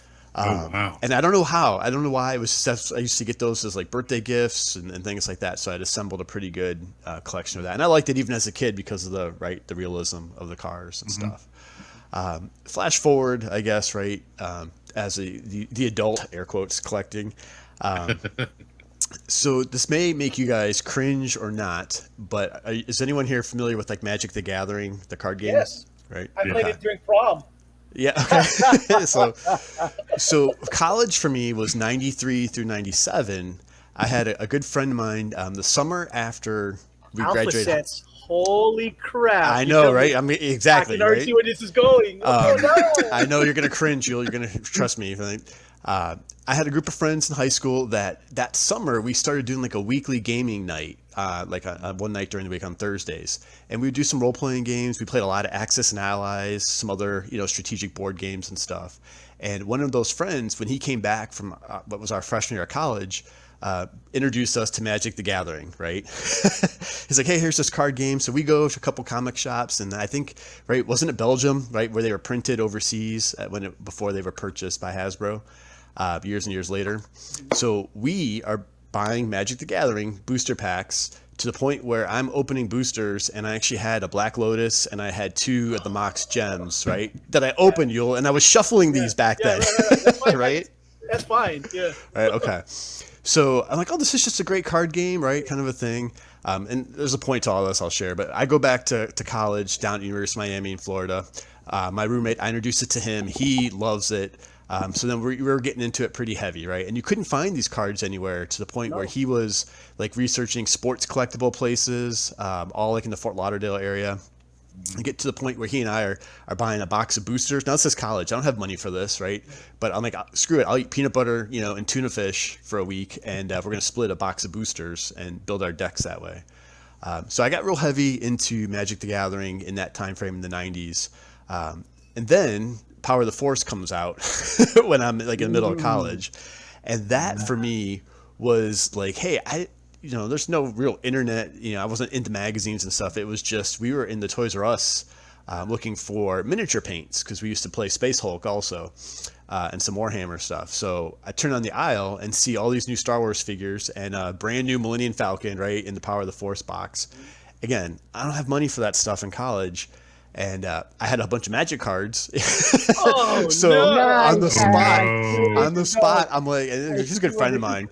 And we used to go play Magic and we'd game, on weekends and find places where you could go trade and stuff like that. And we helped each other out all the time. But he basically bought a bunch of my dual lands, so I could buy like this Millennium Falcon. But anyway, so that's kind of what transitioned me into the adult collecting was the Power of the Force resurgence.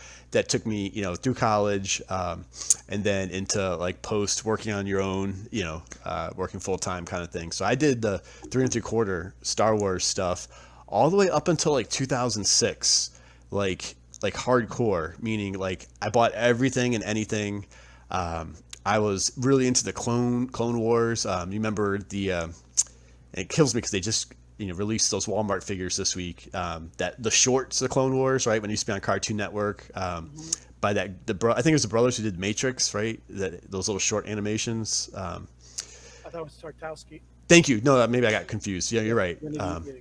So I really was into that, where I would have like, and look, seriously, I'll admit it, I was the guy that was like hanging like these ships from the room in my house, Nice. and assembling like teams of clones in specific colors, and I mean, I had multiple bookcases filled with the stuff, and it was a lot of fun. But it's just me on my own, right? It's just kind of like that's what I would do. My girlfriends at the time, would humor me, stuff like that. Flash forward to 2006, had a big life change. I think we've all been there where you have like that one relationship in life that really just messes you up. Went through a really, really crummy year. I gave it all away. Shit. I did. And my coworkers had kids, and again, this is 06, right? So it's like, packed it up, totes full, just gave it to their kids so they could play with it. And it was fun for me. I felt really good because I saw kids enjoying this, right? These 5, 6, 7-year-olds like getting into it and being excited and so it made me feel good. I look back, I'm like, yeah, there's a few pieces I wish I had kept from it, right? And then that really just kind of transitioned me into, I would go to like the Wizard World convention. I had a good friend of mine. We had like a good 10 or 11 year run of going there and looking for stuff. As time kind of progressed, I was into the Motu Classics line real deep for a long time. I did the subscription for many years. I joke I'm breaking the mold on Tuesdays sometimes that that was what was my threshold into third-party transforming robots, was selling my classics in retrospect. wow. I know, right? And I thought I made a lot of money back then. But that kind of brought me into third party. And so I was just, again, collecting pretty much just on my own. I didn't really have any like local friends or anything that were into that kind of stuff. And then it was really just, listen to some podcasts when, reviewers started to become a thing. I'd start to watch some stuff, and I was into the G.I. Joes, like the 07 when that anniversary line came out pretty heavy for 3 3/4. So I got into that for a while. That led me to a site, that Hiss Tank, right? The same one that Toy Arc is part of. And then that kind of showed me the New Jersey Collectors Convention. They would advertise on there. And somehow that led me to like Enter the Realm and hearing those guys talk about NJCC a little bit. And I started listening to a lot more podcasts back in the day when I do yard work, as lame as that sounds, right? We had a huge driveway in our house in Massachusetts. So when I'd be out there, with the snow thrower and the shoveling and stuff like that, I'd find a podcast to listen to and pass the time. And that kind of brought me into the community. And it was actually Energon Addict who, again, I think I shared before we got started. I was into some fitness stuff for a while, and I didn't really understand like Facebook Messenger. If you have your certain picture that you post, right, that's your profile. Yes, that's your icon, yeah. right? No one told me. So before I got to know other people in the hobby, I was into like it was a lot of fitness stuff, right? And I'd done a couple physique shows, so I was real proud. But if you see what that looks like, someone will have a picture somewhere, but you're coated in orange spray tan, and you got bright fluorescent board trunks on. It wasn't bodybuilding; it was a physique thing.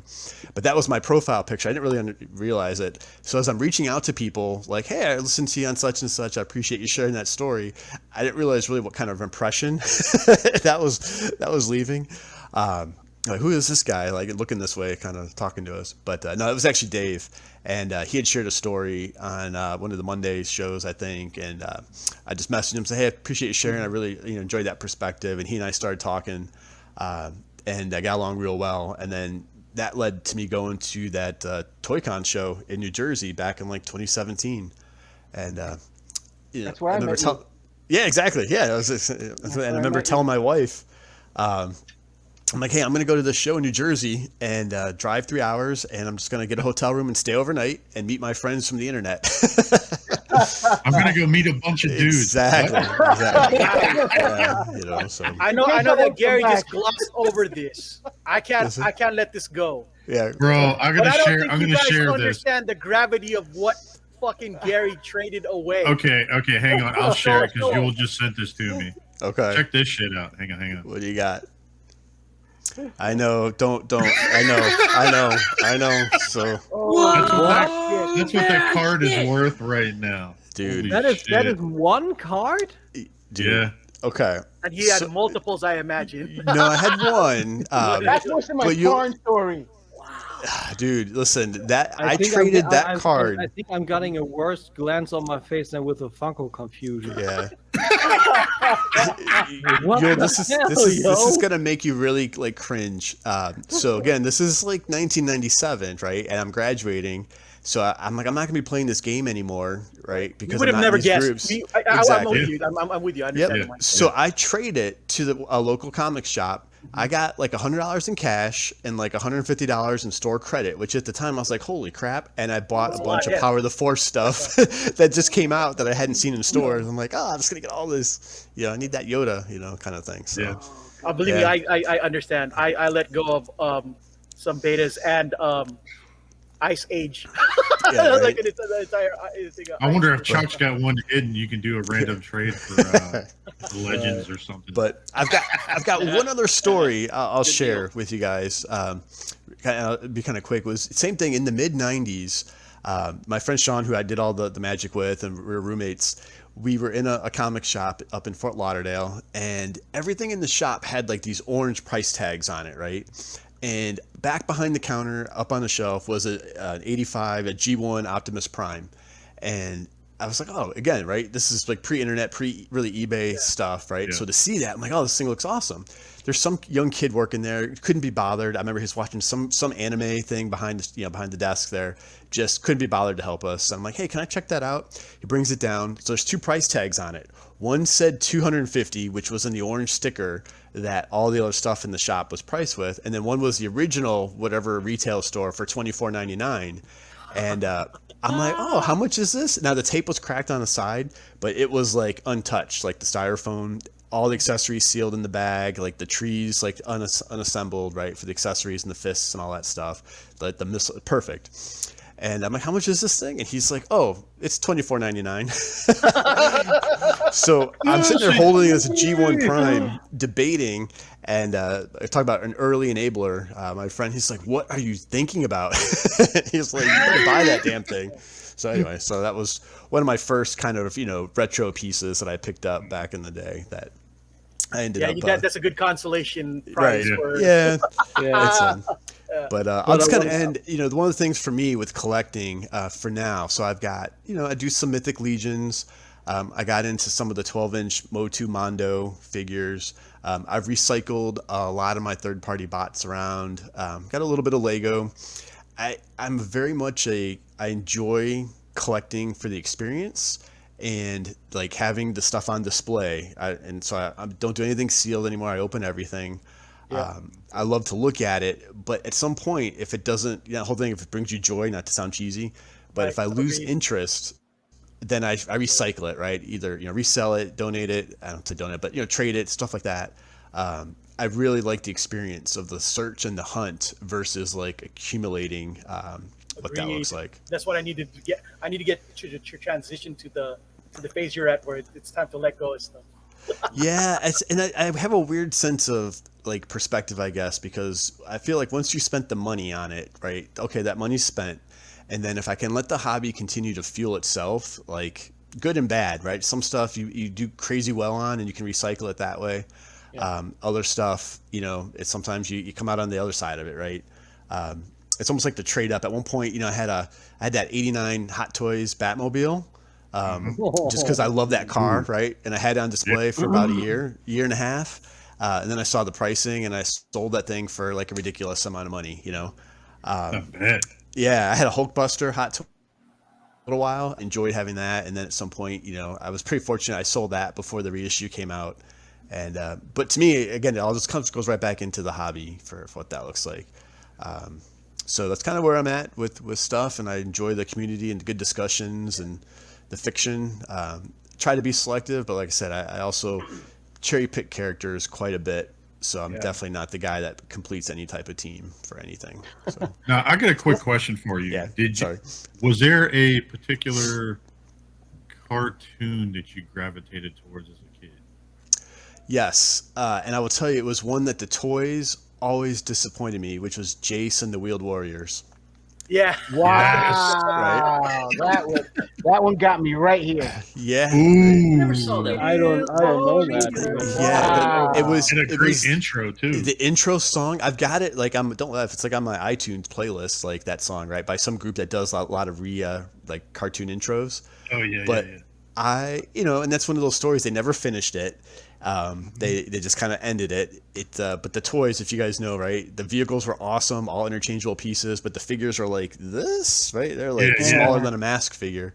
And they were just generic little human people, because they weren't the characters from the show and stuff like that. But that was definitely one that wasn't super popular. That was really just a favorite for me. So.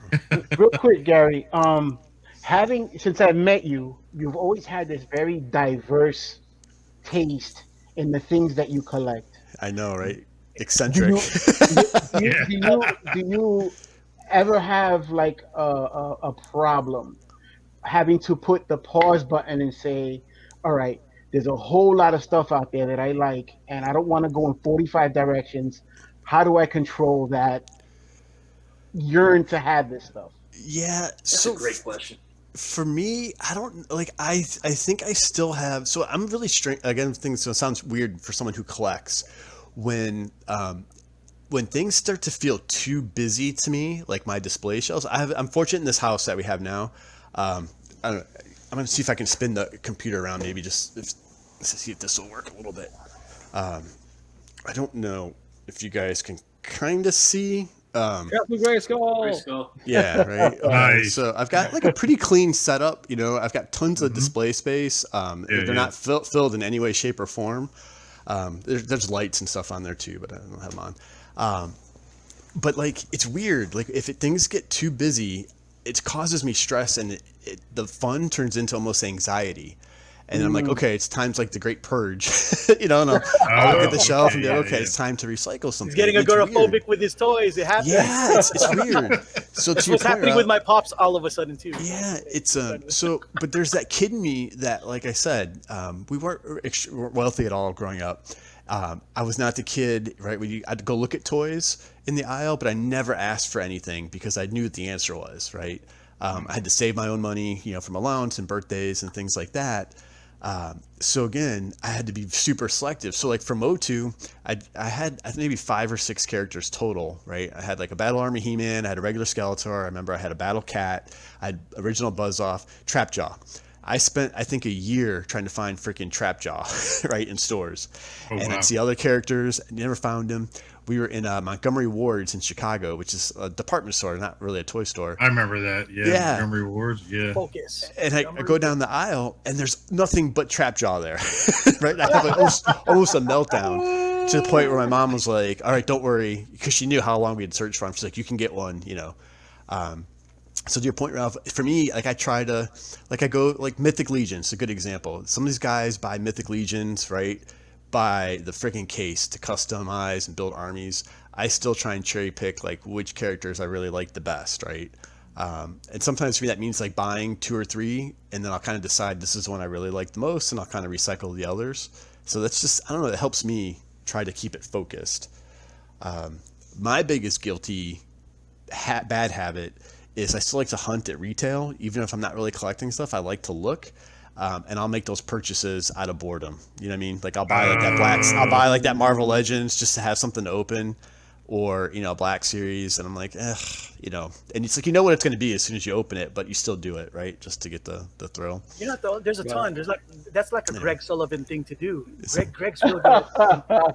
Greg's about that life. You know, he likes to sample stuff, and it's all right. You know. Yeah, I think what's been cool is being in the community a bit more and seeing people's displays, right? Whether it be a review or just, you know, a hunt, or it takes away some of that, you know, some of that feeling a little bit, right? Where I have to feel it myself. I kind of can live through other people, so it's a good way to, I think, enjoy the hobby a little bit more. So yeah, I always wanted to develop that sampling lifestyle, the one where you. But I'm just terrible at flipping and stuff. And this is like, again, I don't want to sound kind of corny, but this is what like a lot of organizers tell people, and I think this is where my brain is just wired this way. Like if I have stuff, I'll take pictures of my displays, right? And I'll just save like the photos. And a lot of times, like that's enough for me once I've enjoyed having it on display.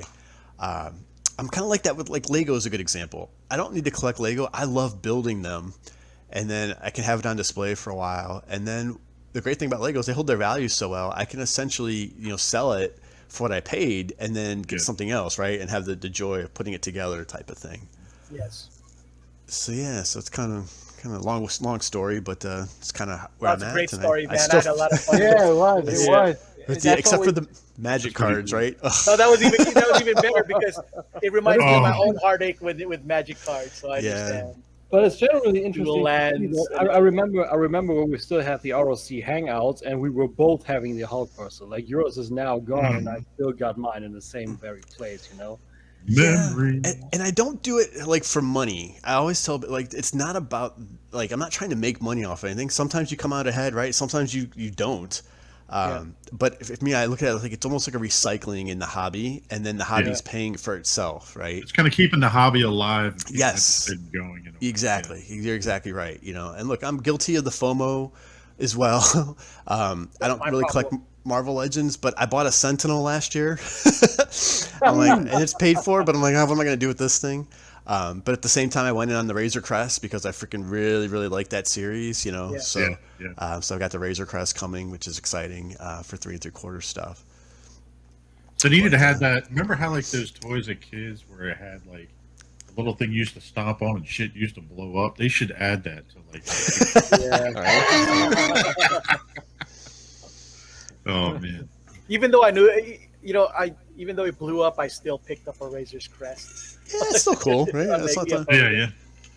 Hey, yo, since we're on Razor Crest, who backed Galactus?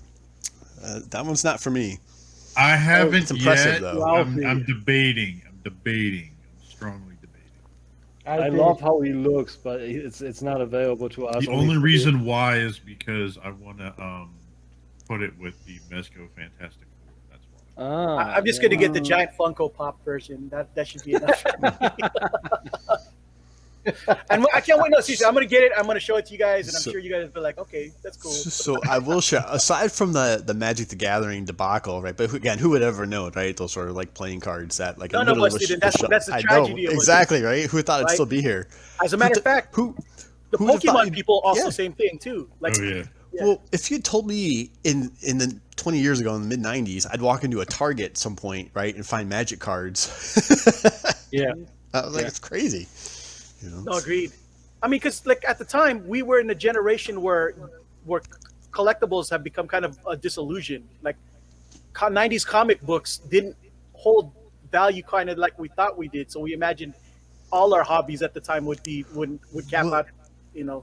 Yeah, and remember, like there were so many card games that came out back then, right? There was ones for vampires, ones for werewolves, and like Star Trek, the next generation, and that Star Wars game, right? Playing that Star Wars game, it's like, it's like I came home for the summer because I would come back from. I lived in Cleveland, grew up in Cleveland. I went to school down in University of Miami. I came home every summer to work, and one of my kind of non-nerd friends who did like Star Wars, I introduced him to that Star Wars card game, but. The problem was I was more into it than him, and there was a play where I put like Chewie and Han on the Falcon. And I just obliterated him in the game, right? I just the way the game, and he was like, "Thank you so much." He's like, "I'm done. I'm never gonna touch this again." I was like, Thanks for ruining my hopes and dreams. Exactly. Yeah, he was like.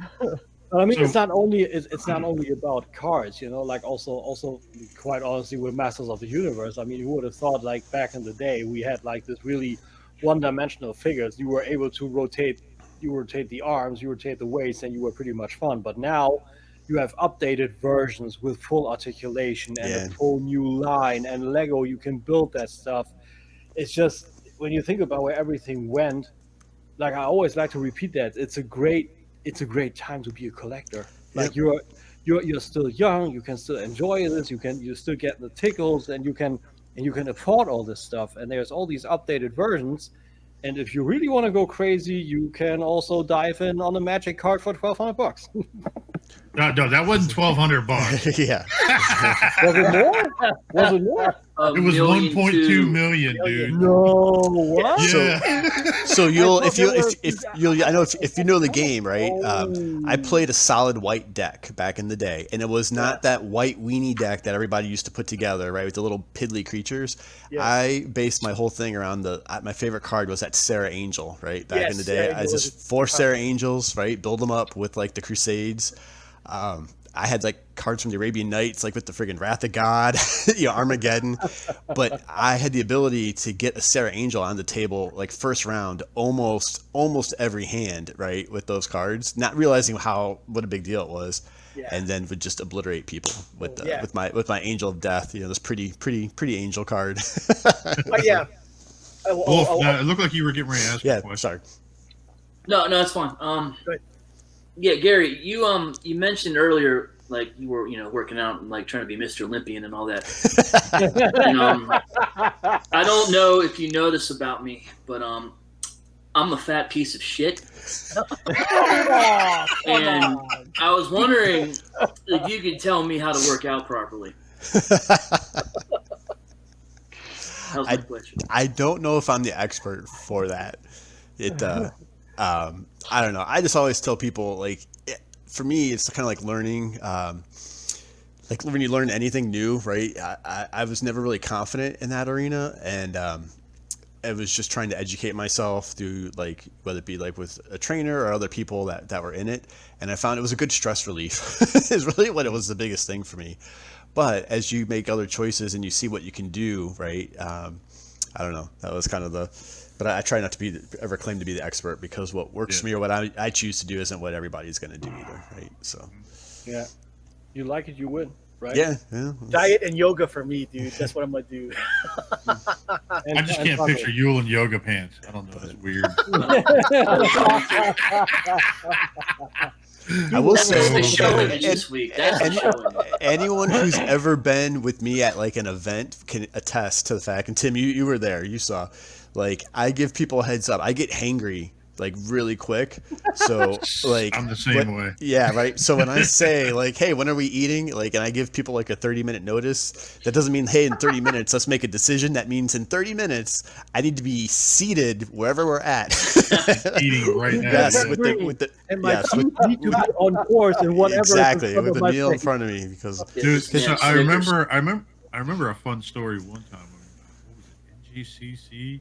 When you were sitting across from us eating that peanut butter burger. Oh, Remember that? Yeah, oh, it's so delicious. I did. We had 2 of them. It was I did. awesome. I It was did. like peanut butter and jelly or something. Like Yeah, that. it was so a good. Hey man, It was a when you peanut got butter- a fucking metabolism of a horse, you can eat you'll anything. so You you have to understand, right? So I was just sharing. I'll quit talking. No one wants to hear me anymore. But can- NJCC was always about going to Buffalo Wild Wings, right? yes, that's everything Which you we get talked terrible service, unfortunately. It's fun to hang out, but it's not really good. Really? So one of the shows, I said, hey, we're not going to go there, and of course it fell on me to pick a place. So I found like this place, tried to set it up. It went right, Jason. It went from like 10 people to like 25 people, right? At like Yeah, 7 we had tables, a rack of people. right? On a Crazy. Saturday night, but we got through it. Hey. Their special was this. I was like, okay, this is my cheat meal for the week, and they had this peanut butter and grape jelly bacon cheeseburger, and it's not for everybody, but oh my god, was it delicious! It was Dude, so he freaking ordered good. a second one, and we Well- watch him eat that shit. So I did. So I'm starving. Peanut butter So and I- grape jelly? Yeah. So I eat it, Tim. gotta Like I look up order the it. I house it, right? It's like gone in like literally, because I had that bad habit of like retail life of like eating quickly anyway. So I pulled the server aside and I'm like, please don't judge me.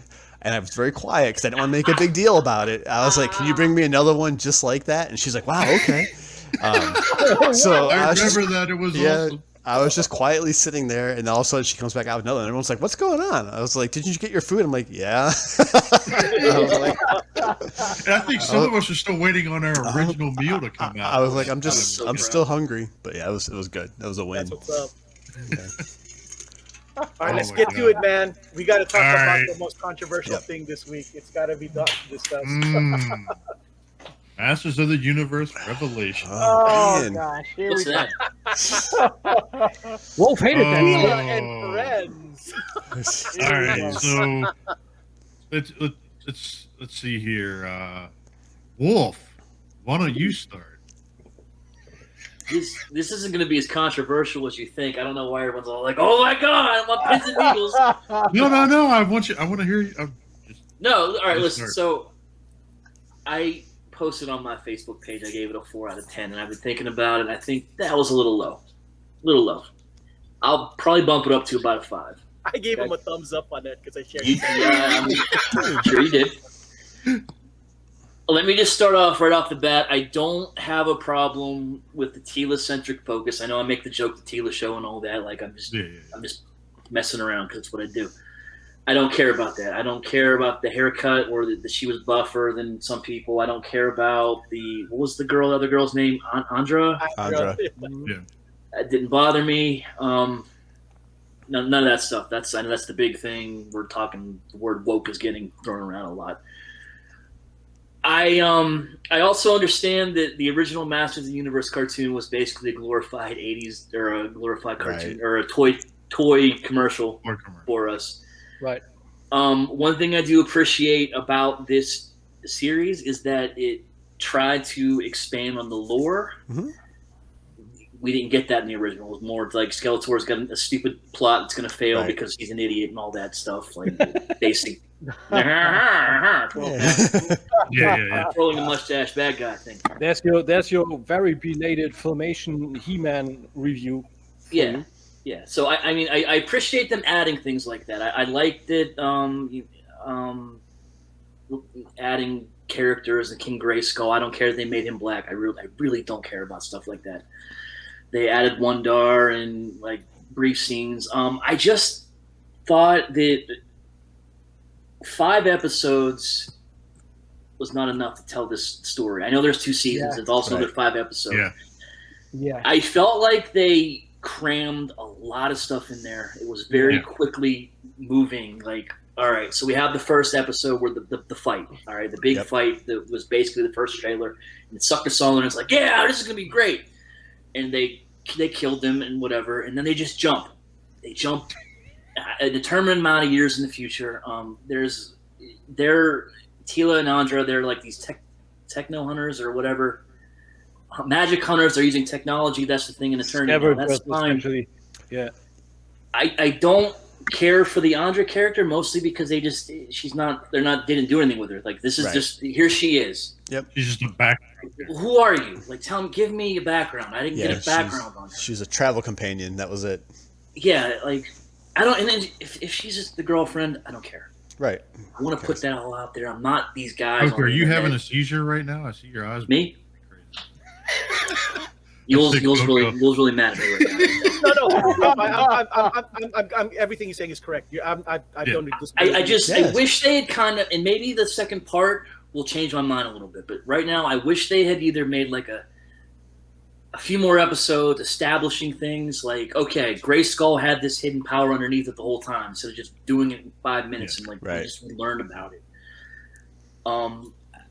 Flesh some things out a little bit more. This is Andra. This is maybe Andra's a little kid in Eternia or whatever. And give me a backstory there. Just flesh some things out. Don't cram all that in there. Like it's just too much too quickly. Like he died and then he's back and maybe he's dead again. I don't know. And now we have the Skelegod thing. So Right. I think maybe I would have liked this more if they had done it in 3 parts, like a workup, and they would end it with like the fight, and then we go to a second part, the 10 or 15, how many ever years later, The jump or whatever. where we learn about everyone. This is what Eternity has become. This is what Tila's up to. This is what Man at Arms has been up to. Give me more of a backstory than that, and then finish it off with the third part. That's fine. Right. I think I would have preferred that more than what I got. I just had more of a problem with the pacing than anything. Yeah. Okay. I think that's actually all very fair comments. Actually, I don't disagree with any of those. I would even go so far and say that what you are saying sounds way too positive for a 4 out of 10. That's fair. Maybe I'll bump it up again. Like I said, right now I'm at a 5. And maybe the second part, like I said, they'll explain more. They'll do more. I don't know. Maybe the next. I know 5 exactly what you're going episodes- through, Wolf, and this is what I think I'm going to start talking about. Yeah, but I get the Because- main criticism. Like we didn't see a lot of Well, He-Man, and He Right. said a lot of it. What he said was true. You know, like a lot of things that bother most people didn't. You know, because I've kind of learned to expect Yeah. a certain level of modern day wokeness and shit. That Yeah. There was so much happening in the episode. I'm thinking, and this is just me. Okay, so for me, and maybe Wolf will understand this from the way I'm seeing this thing is. My love for He-Man is strong. Like for Masters of the Universe is strong. So strong that I would say that even though I have strong political takes on things, I couldn't help but have to watch to watch it. And for me, the best way I could describe what I saw was a beautiful train wreck. That's the way I saw it. Because nostalgia is what gets me to maintain my love for this while it's happening. Like I hated it and loved it all at the same time. And the thing is, I could see my entire life and the way I view things from my entire life in that one show. And you're like, wait, that's a little too deep. But here's why. Obviously, as a kid, I'm watching as this, and I appreciate it just like everything else. Even though it was just very nice to see the characters that I've grown up and loved in TV. Doesn't matter how shitty the circus or whatever it was. I was just so happy to see these guys back on TV since the last time was 2000 and X series, which by the way I loved so much. Agreed. I haven't seen that yet. I'm trying to figure out where it's worth watching. YouTube, I think, is the is. best way to find it. Yeah. Yeah, and what I agree with most people and say that it was as far as the animation and stuff, that the shit was awesome. I love. There was so much to love about what I saw. And so much they're just doing so much. The fan service stuff is what I loved. They threw they threw things in there for the super nerdy He-Man fan. Like a lot of people don't know who Vicor was or Wondar. Exactly. Or so Yeah, that was also cool to see guys that weren't in the original get animated, like Stinkor, Clam Champ. Yeah. Exactly. Champ. Now, a lot of the reasons why I was upset too was because of all the drama that played leading up to the show too. Kevin Smith should just not have said anything because I knew that he was lying. Or trying with there. He should have just not said anything, and it upset. And so, in a way, a lot of the negative points has to go for the way the fandom I felt was lied to and cheat, treated. But how? But I gotta ask, like, how was it lied to or cheated? Because here's what happened. Clownfish had said the rumor that this was going to be the Tila show, which it was. You know what I mean? And all Kevin Smith had to do was just not say anything. But he insisted that they were wrong, that they were, that they don't know what they're talking about, and they became pariahs for a year and a half, leading up to this moment, and only to find out that they were vindicated in their, I feel that the thing is what Kevin. I feel that's a very interesting. What Kevin Smith had said got, yeah. I feel that's. I just want to say that because what Kevin Smith did got them trolled for a year and a half from fans, man. Like a bunch of, what I'm saying? Yeah, but I don't feel that's correct, because like what Kevin Smith does or did was a concept that's been out there longer. It's called misinformation campaign. Michael Bay on several Transformers movies set information out into the world. No, I get that. But essentially was all good and fair, and it wasn't said to be lying or I don't know, cheating the fandom or anything. It was misinformation campaign. Kevin Smith. I agree with you. That's not the issue. It's coming from Kevin Smith. That guy was one of our fucking champions. He was he was the geek that got into Hollywood. He's supposed to be one of us. He became the establishment, and it's frustrating to see him turn into that. That's part of the. If I could ask, did you look at a lot of and listen to a lot of stuff then before it actually aired? Because I know for me, I just tried to. I didn't watch anything other than the special afterwards, because I was like, I don't need any. I just want to go into it and just see how it made me feel. Right? Real quick, where's that special? As a Masters It's of the on Universe, Netflix. It is. I want to see that too.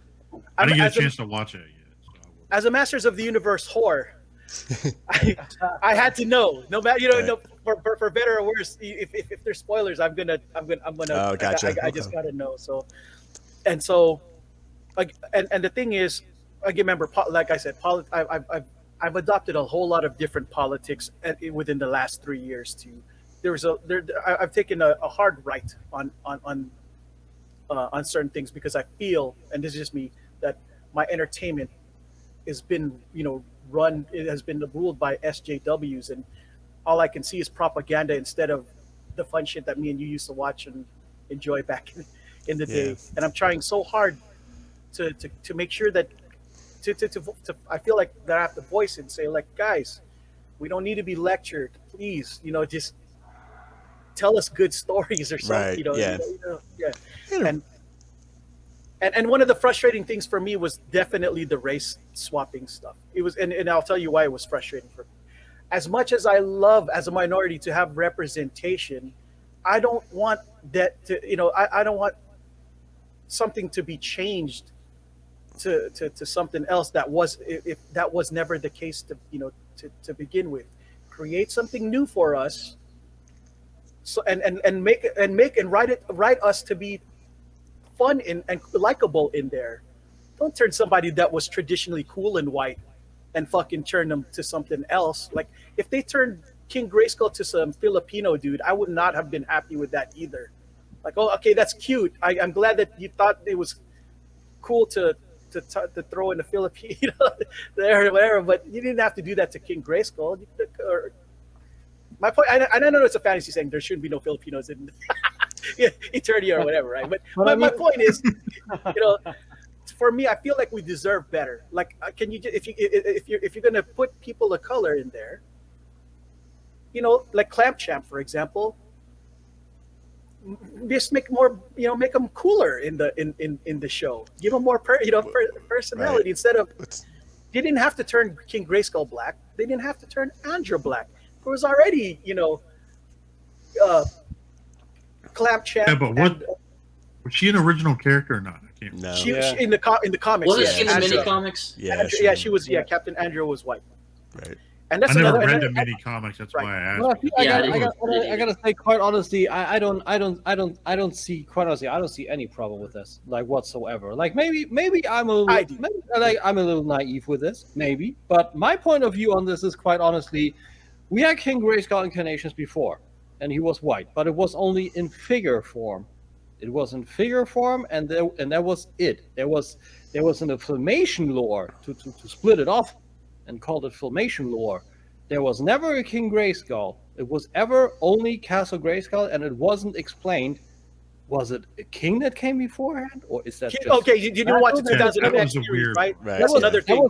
2000X also shaped my attitude on this. Grayskull, and now we're having a King Grayskull, and he was established in this series for the overall Filmation lore, and this King Grayskull is black. So and that's another thing. Here's a problem. It wasn't based on Filmation lore. That was another lie. That's the problem. They couldn't legally do that, but that's what they were. But like you said, the misinformation kind of thing. They try to trick. Just speak. We're not stupid. Just fucking tell us. Look, I'm doing my own thing. It's kind of new, but it's going to have the essence of that. But don't say it's a direct sequel of the Filmation thing, because that's definitely a lie. That's not. You know what I mean? Yeah. So why is it a lie? Why? Because it was. It's a fucking lie. Instead of expectation. Now again, people like me and you can be more forgiving towards some of these stuff. Others aren't as forgiving. No, but I'm not forgiving to this kind of stuff. But it wasn't a lie. It wasn't information we were giving before, and there's no proof whatsoever that there is any kind of social justice warrior stuff in it, that there's any kind of hidden agenda, and there's also that is not Filmation lore. I don't. Sometimes he said it was directly from the direct sequel to the Filmation stuff. That's the problem. You said expectations. Yeah, but no, it is a sequel to it. There is sometimes a cartoon series is just a cartoon series. Period. Yeah, I would say that it was a sequel. They just, like I said, they added to the lore. Yeah. They added deeper than what we got in the 80s, which is, in my opinion, good, because there wasn't much there. Right. Yeah.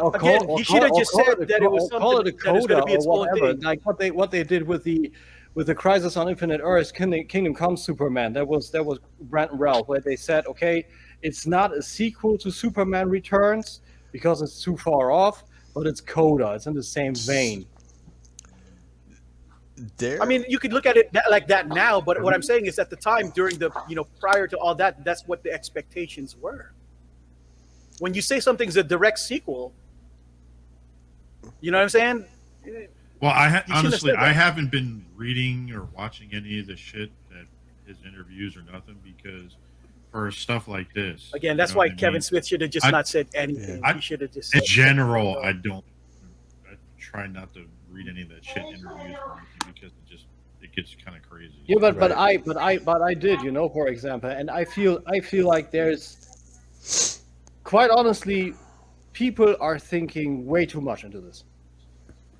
Done. We're fans. That's the whole point of being a fan is fanatic. I disagree. No. Quite honestly, not really. I'm not nodding at everything and saying this is all good and fair. But quite honestly, I was watching this 3 times already, and apart from the music that was forgettable, I enjoyed the ever living shit out of this. This was extremely well done. The music could have been way better, but I had no problem with the pacing. I don't know why. I had no problem with the pacing. I enjoyed that because a lot of the characters were established.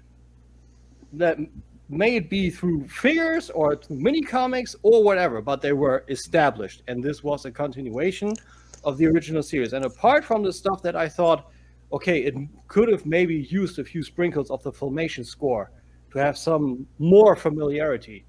It was targeted at us, and it succeeded at that. It succeeded in the vein that I watched it, and that's something that gives me goosebumps. When I think about the old Filmation series, I always lacked depth, and I always thought how cool it would have been if the old series where there would have been more depth, and that Skeletor would actually pick up the sword, and he did in here, and we had a perverted version of By the Power of Grayskull. And this gives me fucking goosebumps. You know, the original.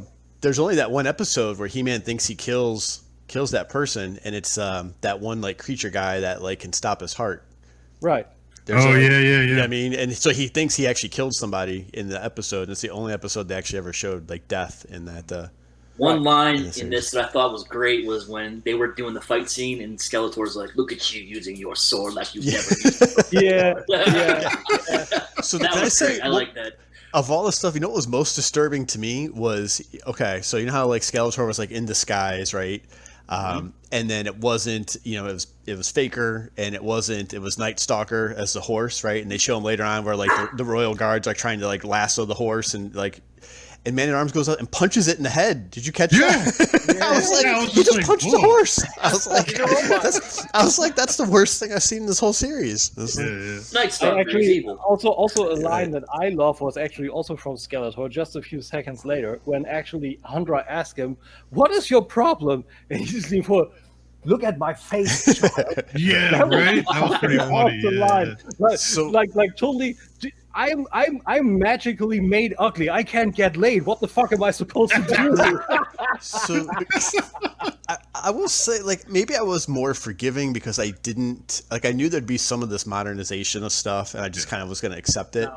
And I agree. I think there's a lot crammed into 5 episodes, like almost as if like, hey, we want to do all this stuff. We may not get to continue it or not, right? So we got to squeeze it all in now. And then when you hear them talk about filming during like the peak of COVID, where they were doing it all remotely and individually with like the actors and the actresses, they couldn't be in the same room really at the time. I thought that was interesting. But one of my favorite things about that world as a kid was the combination of technology and like medieval fantasy stuff. Agreed. Right. And then, so I like that storyline, this whole idea, like, yeah, they flash forward to, you know, the future, but if like the magic of this world is disappearing, what impact is that actually having? And look, I thought like the Triclops thing and the cult and calling it Motherboard was kind of on the nose, but I think that was done on purpose, right? Because that's how the Filmation was like, and the character names. But that whole like, you know, balance between the technology and the magic, and maybe a bit exaggerated with Teela's anger towards it. Yeah. But I like that it carried over, and it was like a sub theme, right, through the whole series still about like some people believe in this, some people prefer that. That world exists with some strange combination between the two. So I thought it was kind of interesting during that scene when she said that, where she was leaving, she was all upset. And I got a flashback from, what was that movie, Half Baked, where that dude was like, fuck you, you're cool, I'm exactly out. Like, right. I had that flash in my head. Yeah, like, I had a huge problem with that. I had a huge problem with that. That's probably where I got where most of the points went down for me. To me, I didn't care that it was the Teela show as much as it was that it was the ruination of Teela's character. I believe how she ruined? She was hurt. Assassinated him. Why was she ruined? Yeah, how was she ruined? She was angry. Her whole life, everyone lied to her. You don't think you'd be angry? Teela is the only character that got to be He-Man, Man-at-Arms, and the Sorceress all in the same fucking, show. All right. Did she grab the sword?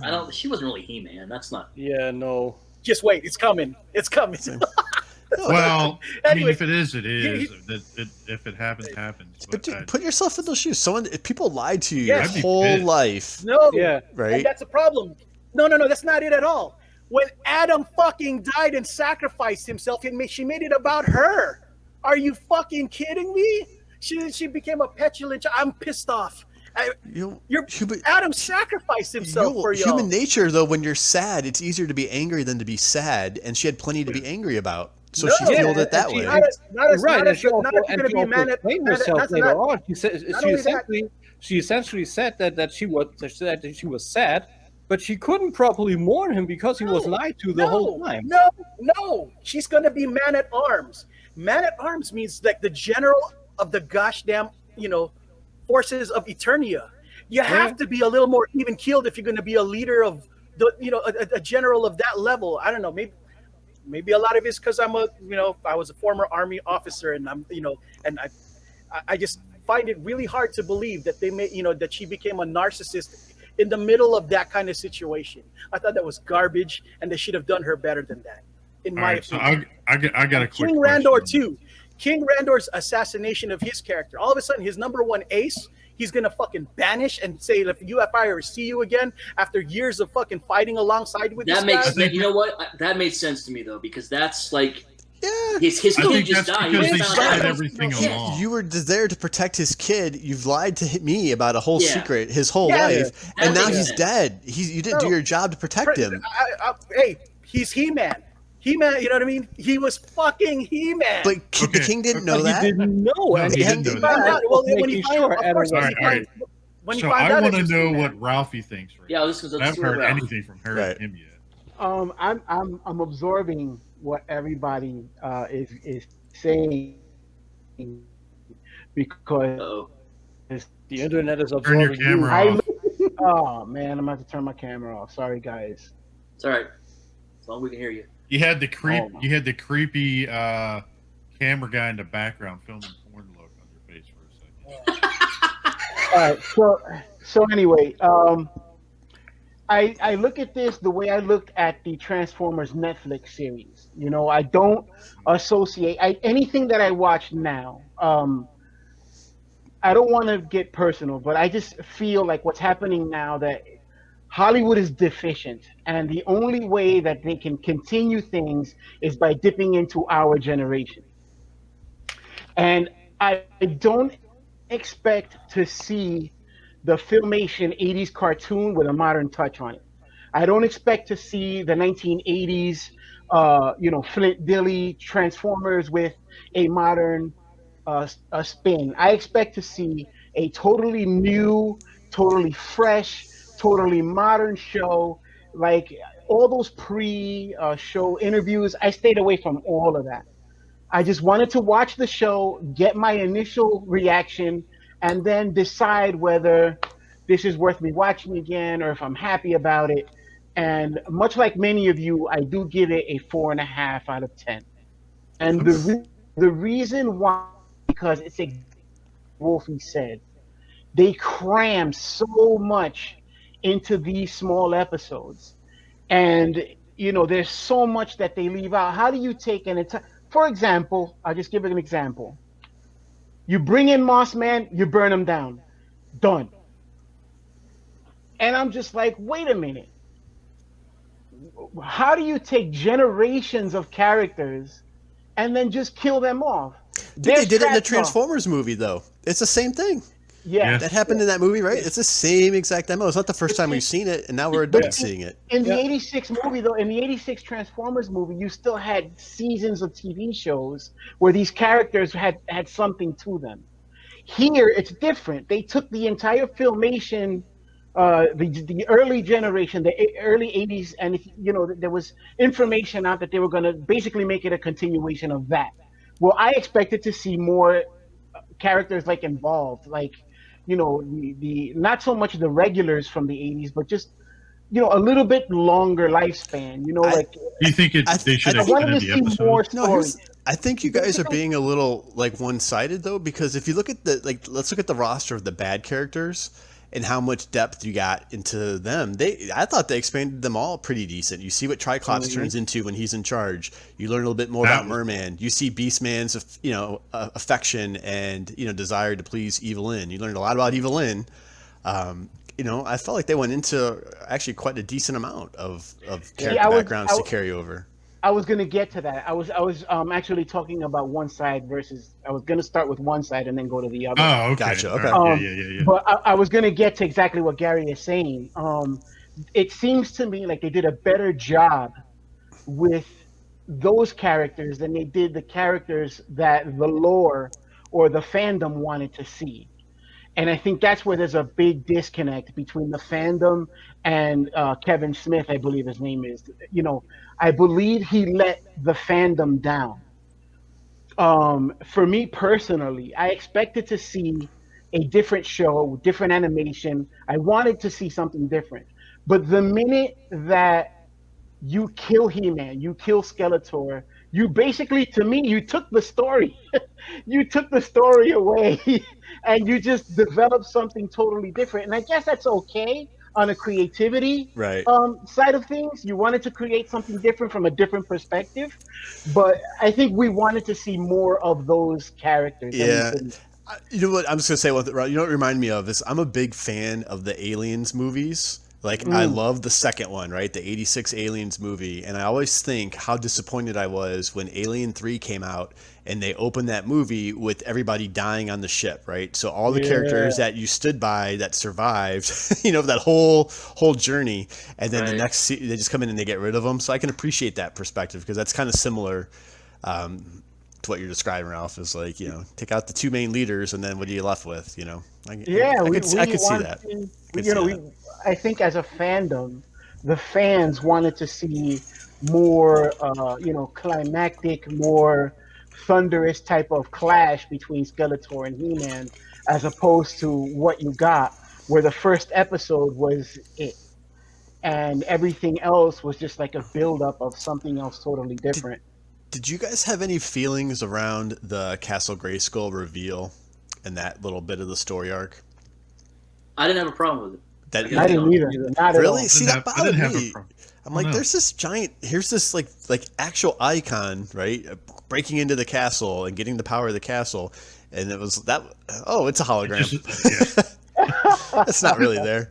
That was kind of funny. But you do bring up something interesting. How if you're gonna, again going back to the statement that this is a continuation of the old Filmation. How are you going to have seasons upon seasons of Skeletor trying to get into to Castle Grayskull, and now all of a sudden, in a period of about 21 minutes of a TV show, boom, he's in. Right. There was a lot. Yeah, the cognitive dissonance for me was just too much, man. I tried. It was an exercise, mental exercise. Like, for example, that Grayskull Castle thing. The only reason I was able to accept this was because of 2000 and X. It was a callback to 2000. It's like so they, but, and that's where I was like, wait. So where what? It looks like 2000 and X, but he said it was Filmation. Yet I was going through all kinds of mental gymnastics. Well, it fucked me up because I never saw 2000X. So I'm just like, then you're gonna appreciate 2000X a lot. Yeah. I mean, I'm gonna watch it, but it just it threw me through a loop for a second. I'm like. Just like Gary, I was just like, I don't know. I just for me, a lot of what really upset me mostly really was like I felt like it was out of character for royalty to just kind of and then to see Man at Arms begging for his child's fucking forgiveness. It's the opposite. I'm like, bitch, did you know that I had to hold this secret? You know how hard it was to this was something that you think it was my idea? It wasn't my idea. Well, no offense, Joel, but I'm seeing a trend here because when we talked about Tarn being disabled by Ralph's little daughter, you're going to hold a vengeance there, and now you want the father to give tough love back and not ask for forgiveness. That was good. I see a trend. I don't buy it. Like for me, I come from an Asian, where it's the opposite, where you hold your elders in reverence, not the other way around, where your parents fucking, kowtow to your fucking narcissistic ass, needs for. I don't think that's the case. I think he thought he was doing the right thing. Yeah. He tried to protect her as a adopted man. daughter. He doesn't have to do that shit. Listen, he was banished by the king. He's not allowed to practice his profession anymore right. to get by. I know And he's still carrying the secret of the sorceress. He couldn't even tell her the truth about her mom. No, you're correct. You're telling it from a story perspective. That's not my issue. My issue is no man asks for that kind of story. Does that make sense? Right. No man asks for this bullshit. But quite honestly, that's your standpoint from a family matter. Like it's many of us. It's many of us. I'm just letting you know that's why that 2.5 27 point our side over here do tomatoes it says the same thing. You will just saying. All right, let's hear from Jason. Let's hear what Jason got to say. That's fine, but let me. I don't want people to gloss over why we have problems with this shit. That's the one thing I hate. When people just gloss over the shit, our problems with the show, like it's nothing. It's not. Okay, hang on. Can I get my opinion in? Yeah, let's Jay, go ahead. All right, cool. Tag, I'm in.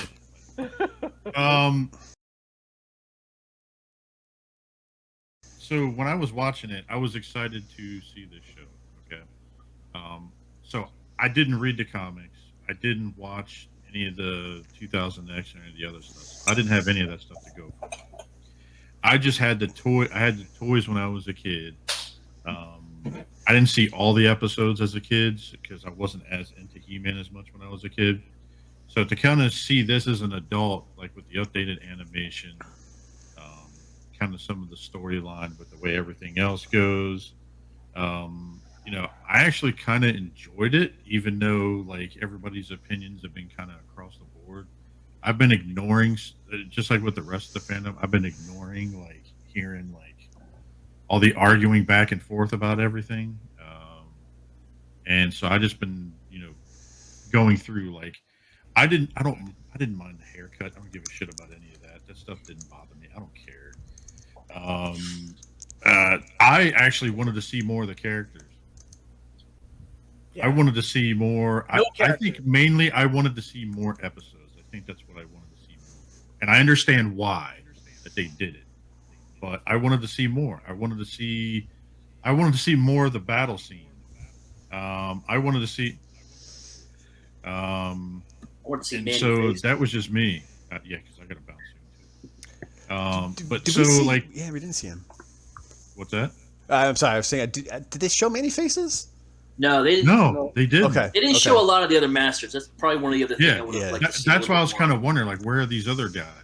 And maybe to think they'll be in this other section, this other half. And I'm kind of hoping they're competent men. They have to be put away so that Tila can be fucking. Oh, come on. Yeah. With that SJW haircut and queer baiting situation with her girlfriend Andra. Yeah. I feel bad for gay people because they were teased and they didn't commit at all to whether or not they were a gay couple or not, or a bi couple or not. They were. That's what they call it, quear baiting, dude. They made it. All right, fuck it, Yule. When you get your haircut, only shave this side. I want to see that shit on the episode next time. I want to see you. I want to see you cosplay as that shit. But anyway, so Adam, I didn't have a problem with. I've been waiting a whole week. I actually thought it was kind of interesting about, like Gary posted here. I'm kind of interested about Orko. Like it was kind of cool seeing what happened with him. I was kind of sad to see what happened to him. And so, well, not yet. Yeah. I hope he may be fully dead yet. You know what I mean? I kind of want to see more of him because you didn't get to see a lot of what had happened. But I love what we saw. Also, my absolutely most favorite moment, just real quick. Maybe everybody wants to chime in. My most favorite moment was when one of my favorite toy characters ever got a real big fat moment to shine. Who's that? Roboto reforging the sword. Oh, that was cool. That was cool. I did like that. Yeah, that was great. Like I played with this guy a lot. I got the new origins, Oh, and nice. And this guy reforged the sword. That's cool. That was awesome. I agree. I disagree with them blowing them up afterwards, though. Awesome. That was a very disappointing. Just saying. I like Scareglow was really cool. Yeah. See animated. Yeah. All right. Well, we're approaching like 2 hours. I'll just say I liked seeing an annoying character like Orko actually has some depth to him a little bit. Yeah. Kind of his No, conversation. exactly. I Show thought me that was more. pretty cool. Especially But, with him and Tila, that scene in the beginning, like of the show, where he's like, nope. and maybe I was forgiving because of some of the characters. Like I thought like it was a great choice of like the actors and actresses, but Evelyn, man, Lena Headey, what's her name? Her Like, voice Lena was Headey, amazing. yeah. Yeah. And then the fact that toy, not to tangent us, but like I know people are mixed on these figures, and I'm kind of agreed. Like their proportions, match the animation, and the physiology isn't really there. But that Evelyn figure, the unmasked one, looks like such a badass Katara to me from Avatar. Yeah. More than Evelyn. I'm like, oh, finally, like a good character. Yeah, that was a little bit of a moment. Like I'm listening to Evelyn, and there's this certain kind of tone in her voice, like when I can really make it out who it is. And I was, oh, cool, Yeah. the headache speaks Yep. Evelyn. Yeah. And when she went right back to Skeletor, I was like, oh, that's so freaking badass. Yeah. She even looks like, She's like, I'm starting to like you kids, and then she's like, right Yeah. back. To be to it. fair, that could be all a ploy. Yeah. We Yeah. don't know. She might Maybe. be on their side. She's like, all right, I'm Maybe. going to be You never undercover know. agent now. yeah. She did look upset what happened to Orko. You know what I mean? Like, That you might see be. that they started getting a little bond going on in those episodes. Skeletor's an alpha male, and so he was able to get his woman back in line.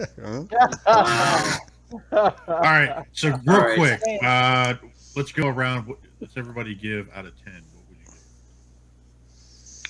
4.5. Yeah. I'm going to bump mine up because I know I posted this on Facebook, but after talking and thinking about it, I'm going to bump it up between 5.5 and 6. I'll bump it up a little bit. Wow. Thanks, Tim. I was gonna say like 5.5, 6 for me. So. What about What do you? you think, Tim? 9. Okay. The Yeah, one point being the 1 point being the music a little bit. You got too 9 familiar. right. 9. Yeah, I'll just like I thought 7 compared to like anything else like that I've watched in the last year and a half, other than maybe like Mandalorian. Like I enjoyed it like better than any of the Transformers stuff, right? I enjoyed it much more. I've wanted to like Bad Batch so badly, and that's just so dull and boring. Yeah, I just wanted to. I like one character from there. I watched 3 episodes. That Yeah. was it. Oh, 13 in it. And dude, Eric, you had the best thing ever in one of your posts where you said little Bindi Irwin shows up or whatever. But anyway, but I enjoyed it more than a lot of things I've watched in the last in quite a while as far as just enjoying watching it. So that was a 7. I don't know, man. I wanted to be feel able like, to. I feel like a final point I want to get in. The final point I want to get in. I'm not saying be a fanboy and excuse everything. That is wrong. Being a fan means also to criticize.